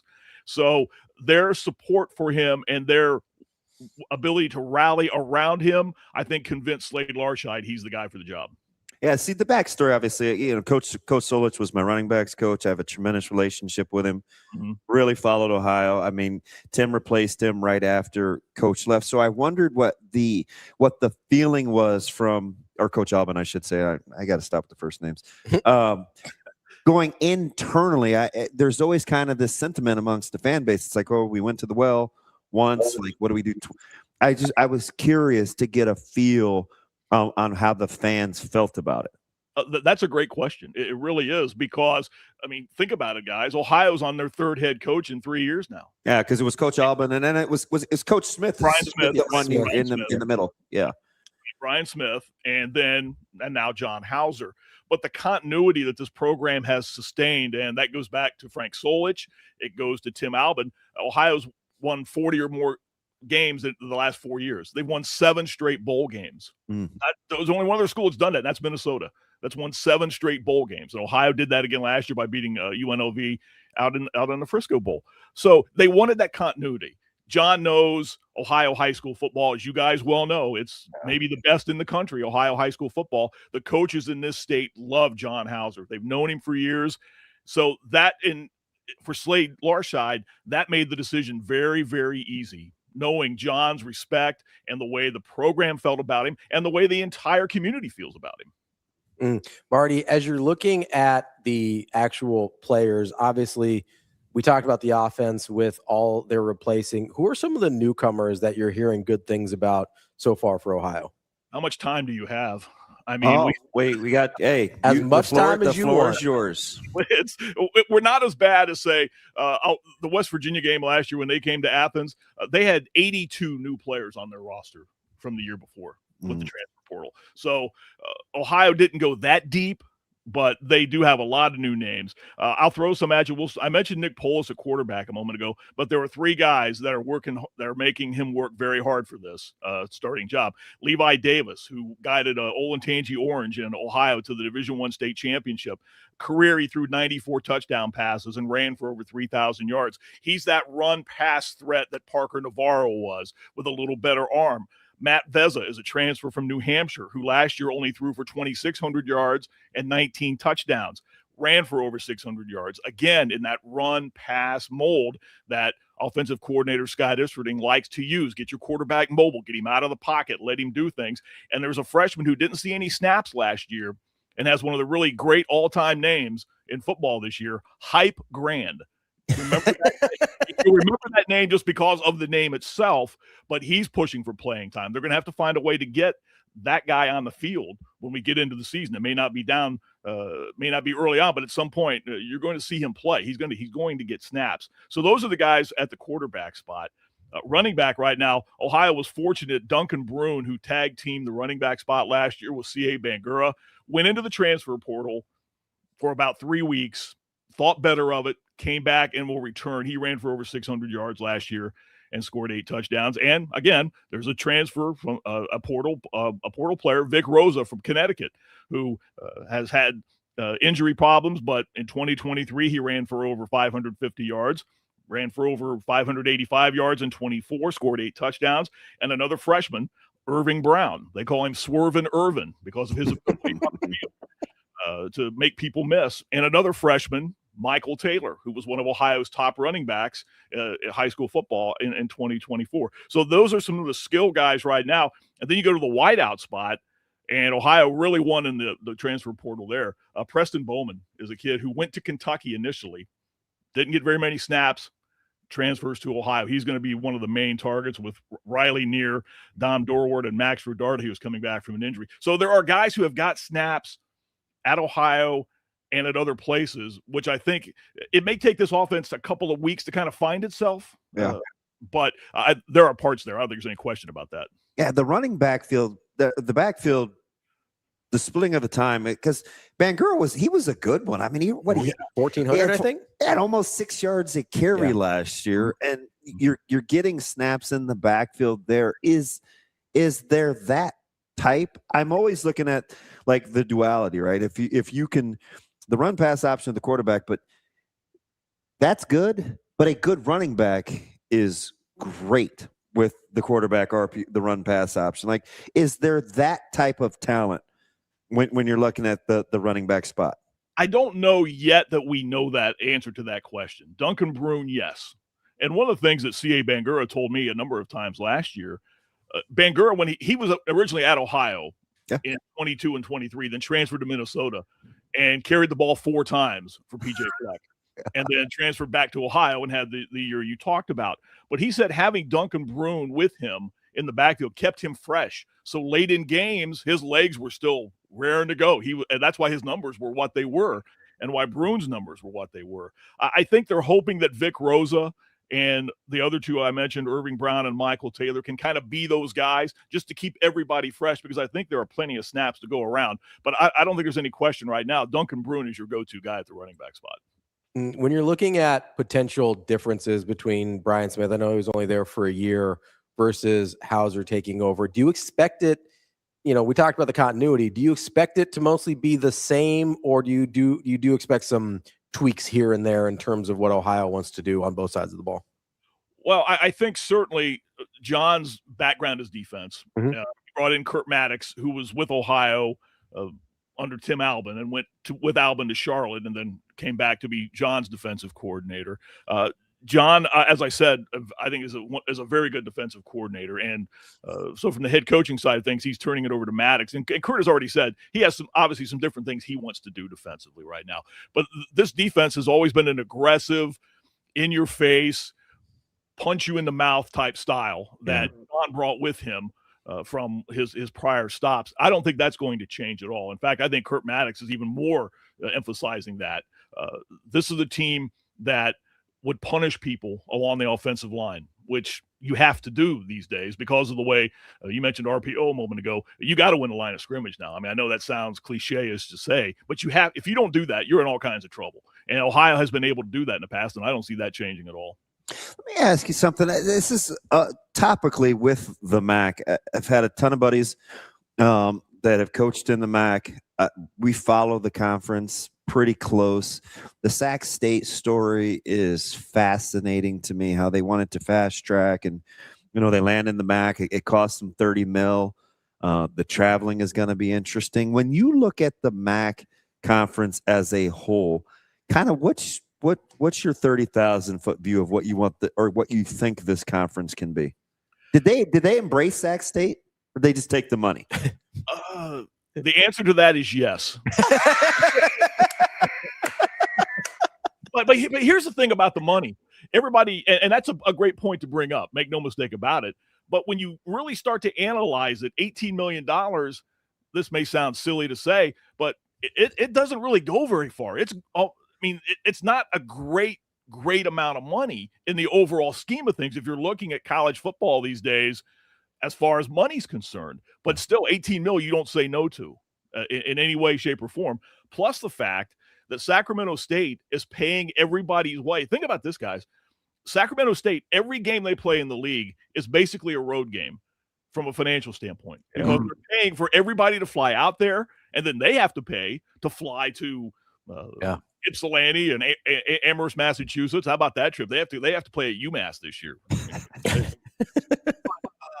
I think the MAC understands its position in the overall hierarchy of college football right now. It knows that even when the playoff expands, unless somebody runs the table, they're not getting in the postseason. They're not getting in the CFP. I think they're pretty much have decided that's the way it's going to be. So why not take care of yourself, make yourself better where you can, and just compete and go to bowl games every year? And that's what the league does.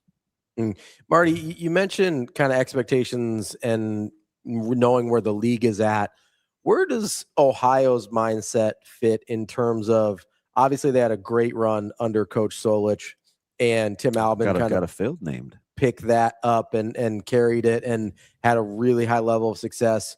Brian Smith was successful last year as well. Like, what in terms of weighing what they've been doing lately versus what the roster looks like this year, where do you feel like the expectations lie for Ohio right now?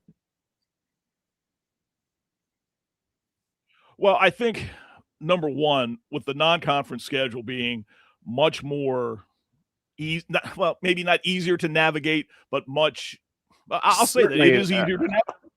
Yeah. Outside of coming to Lincoln to get it started, I think the next 3 games are certainly all winnable for Ohio. The mindset last year was those first 3 games, let's just try to find one of them. Try to get one of them. They were able to get West Virginia in Athens. So I think this is a team that this year, with all of the moving parts, with all of the new pieces, the goal right now, guys, is to be ready come MAC game number 1. That's the mindset. And that was the mindset in every non-conference game, especially these Power 5 games. We mentioned it last year on the air in a game in Columbus when Parker Navarro got hurt. Yes, it'd be great to beat Ohio State. Make no mistake about it. People would have been nuts about that from an Ohio standpoint. But even with that game, the goals are still there, which are to win the MAC, beat Miami, which is Ohio's biggest rival. It's their – you have the Heroes game with Iowa. The Miami game is Ohio's Battle of the Bricks. That's the big game. You beat Miami, you win the MAC, and you go to a nice bowl. Those are the goals each and every year, and that doesn't change. So – getting this team ready come MAC game number 1, that's the goal right now. I tell you, the schedule does kind of, because you guys go to Mobile, right? That game's not at home. Right. But JSU is at home, right? Yeah. So, you'll get Calandry or some version of mobile quarterbacks in Lincoln, and then you get – right. I'm telling you, Caden Creel is a handful at JSU. That's going to be fascinating because he's fantastic.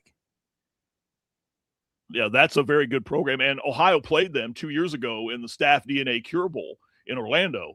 And it was really weird because last year when Rich Rodriguez went to West Virginia, he had been coaching at Jack State, and he brought majority of his players seemed like with him to West Virginia. So Ohio already had seen the majority of those players when West Virginia came calling. But yeah, the schedule is much more navigable this year. I mean, there's no question about it. And I think that's the part of it that makes everybody breathe a little easier in Athens now, knowing you don't have to go through the treacherous slate you went through last year.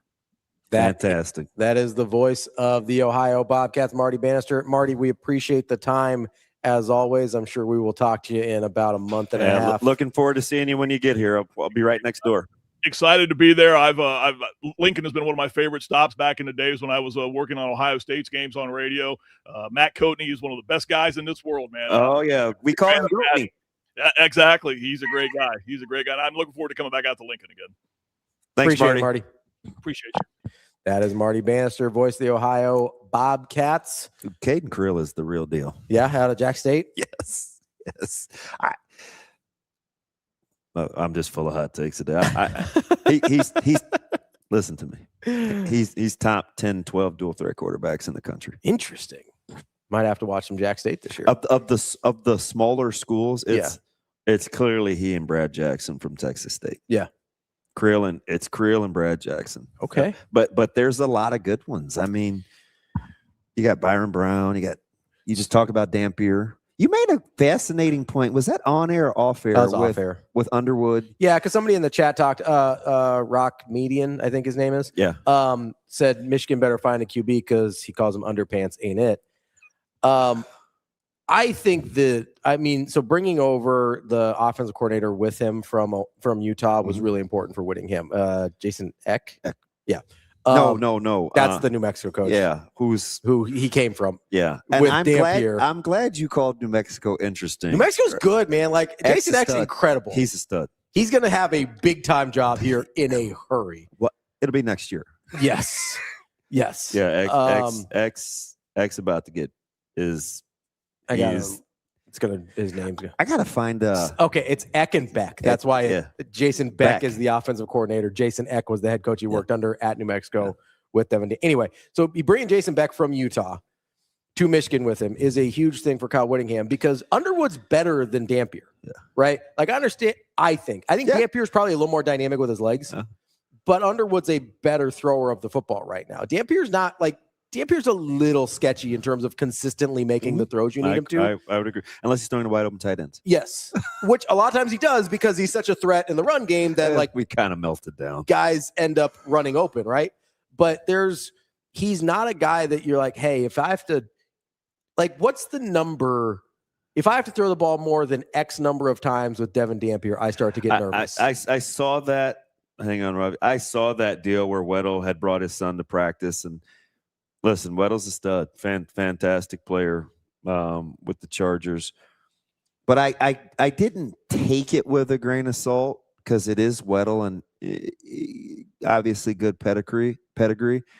But it was the comparisons to his son that I was getting distracted by. Yeah. Because he kept, and my son could do this and I teach my son this. And then I was like, we're getting just give me the eval. Yeah. So I'm not discrediting necessarily what he saw that day, but it was only that day, and I didn't love the comparison to his kid. Comparison to what he had taught his son. So it kind of threw me for a little bit, Rock, but I saw it.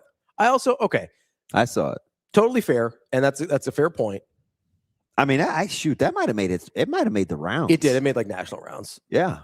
Here's the question I have though. You ever see those videos that I'm sure they come across your TikTok sometimes, where all these guys are at Manning Passing Academy or something. Yeah. And it's you see 10 guys in a row throw out routes. Right. Yeah. I send those to you all the time. That's why everybody fell in love with Jaden Rashada. And half of those guys suck. Yeah. Well, I've sent the first couple I sent to you. Do you know why I sent it? Because the only guy that they showed airmailing a pass was who? Wasn't even close. I don't remember. It was Arch Manning. Oh, yeah. And I was like, oh, Ravi will like this. Right. Or no, there was a bad one with Lagway too, where Lagway was super off last year. But you get these guys at the Manning passing this, and I just want to give context to this, right? You have some guys that end up being super good that in a limited context in what you see look like total trash. Yeah. And then you have other guys that like Jaden Rashada, who I don't think ever played meaningful snaps in college football, look like they can just dot it all over the field, right? So I take those. I don't know what Weddle saw. I'm guessing it wasn't live action football, so I kind of take all that with a grain of salt. There's also, like, we talked about this with Dampier just now. When you are doing like straight up passing drills versus you're playing live bullets and there's the threat of the quarterback taking off and running, that leaves guys pretty damn wide open. You don't have to throw the ball great. And I get it. You know what I mean? Yeah. And you use like Rashada, like Kamario Taylor is, everybody loves him at Mississippi State, right? The physical prowess, he's 6'5", 235. We did this with Sellers last year too. Yeah. I mean, so like I take all of that stuff with a grain of salt, just because I don't know. I've seen a lot of really good guys look bad in those situations. I've seen a lot of really bad guys look good in those situations. So like I'll wait on it. I will say I'm going to give the benefit of the doubt to a guy that got a lot out of Devin Dampier, with a guy that I think has a little bit better skill set throwing the football. That's a fascinating. I mean, because you could have. I mean, CJ Bailey's at NC State, right? He's got Will Wilson that's playing behind him as like a freshman phenom. Incoming, like potentially. There are a handful of schools that have those situations with good quarterback tandems that maybe are waiting, that I wonder what the 5-for-5 will do, where you're going to see some guys. I mean, Nebraska's in that spot. I mean, if Keelan Russell wins the job at Bama, is Austin Mack going to be on the move? Probably. Why wouldn't he? Jet Jamala might be on the move. Who knows? You know what I mean? Like, I think, like I look at a guy like Jet, and I think he knows that this year he's going to have to sit and learn. But if you have a guy that is only a year old, there's a year difference between him and Keelan. Well, Philo went with Faulkner to Florida. Like, what are you going to do with Tramel Jones? You're going to see a ton of that with the 5-for-5. You might see that in Nebraska, because if Calandry gets an extra year. Can you imagine Underwood on the open market? Oh, it'd be crazy.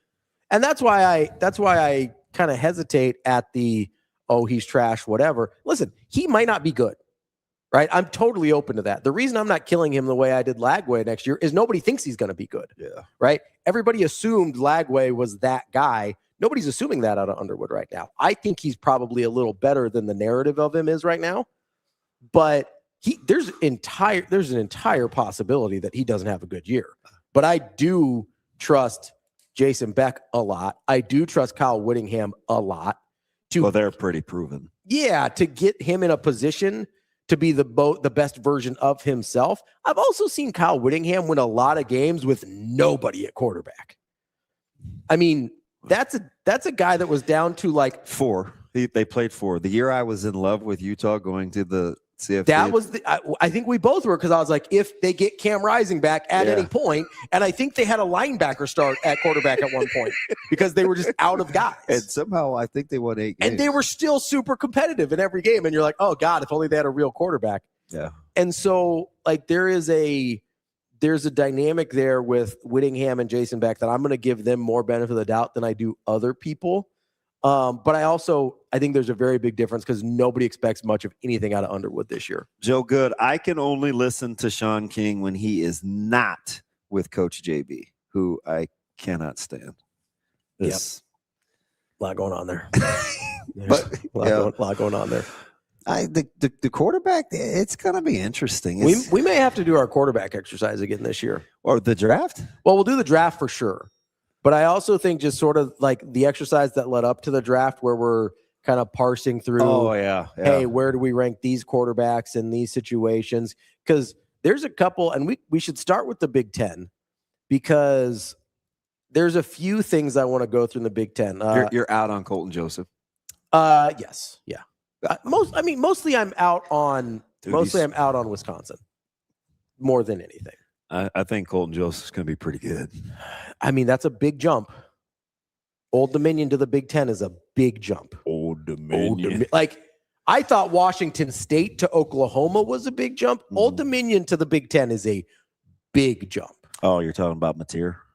Yeah, like that was my hesitation with Mateer, right? As he played 2 pounds, he played said it two FBS teams his entire season. But pre-hand injury, Mateer was in the Heisman discussion. I understand that, but one of the Yes, things that I was concerned about was his durability against bigger, faster, and better teams, and that turned out to be a thing.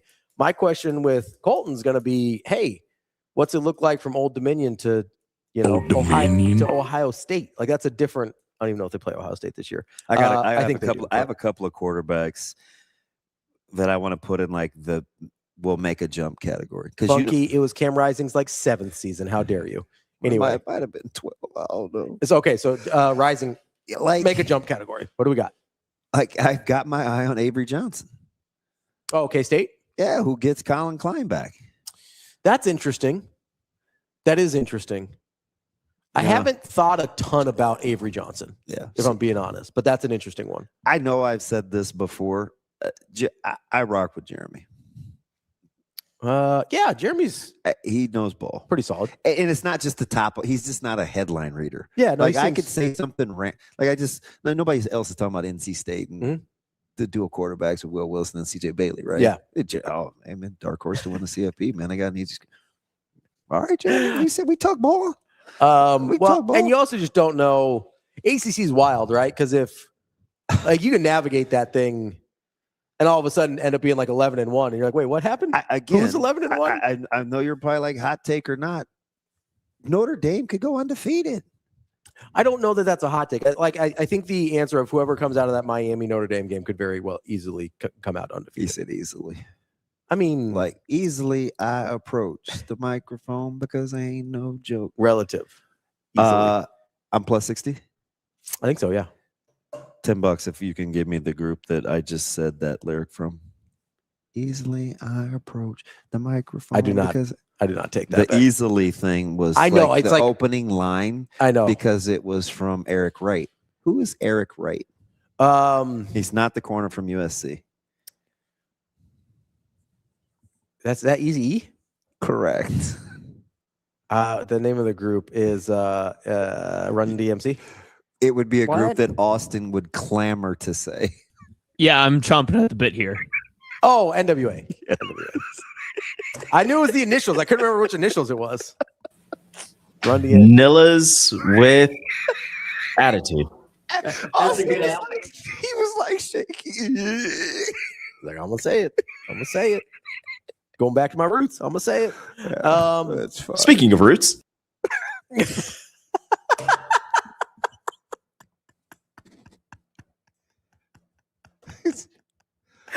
always at the end. Oh man, Manila. Who's your other easy guys? Who's your other? That might be joke of the week so far. That was really good. Pardon? Amazing, Daniel. Naysayers. Let them know. That's what. Let a naysayer know. Yeah. That's one of the funniest. Like, do you think that was a bit? Yes. No, I think he really thought he meant naysayer. No, Reese, yeah, it was a bit from. Who was it? It was Alabama quarterback. Yeah. Yeah, it was Milton. Yes. No, yeah. it wasn't Milton. It was Jalen Milroe. Milroe. It was Milroe. Yeah. I'll say it was the Alabama quarterback nobody liked. As a quarterback, at least. Yeah. Reese 100% thought it was real. Jalen was doing a bit. Like he was like, let a naysayer know. Let a naysayer know. Who's the second quarterback you thought was going to make a jump? You said Avery Johnson, and then I think Calandria makes a jump. Listen, I'm fascinated by the Calandria thing, and maybe we can get in this tomorrow. But Pete, this is something that people ask me constantly. They ask me about Calandria all the time because I mean it makes sense, right? And I'm telling you, like UNLV had good players. UNLV was good. Like they had a. I mean, we talked about this last year where they were like in the last chance you too. Like I gave you a list of 15 guys that were 4 stars and or 5 better. Star. Yeah, like Dan Mullen was, because we made the joke like, oh, Dan Mullen's not around for a long time, but he's here for a good time, right? Yep. Like that was the Dan Mullen joke with UNLV, and go figure he's still there. But like Calandria was one of those guys. It's a sneaky good combination. And I think that was one of the hires I was really high on. It's a really good combination. Oh, hi, Ave. Combination of AC and I think Calandria and Holgerson.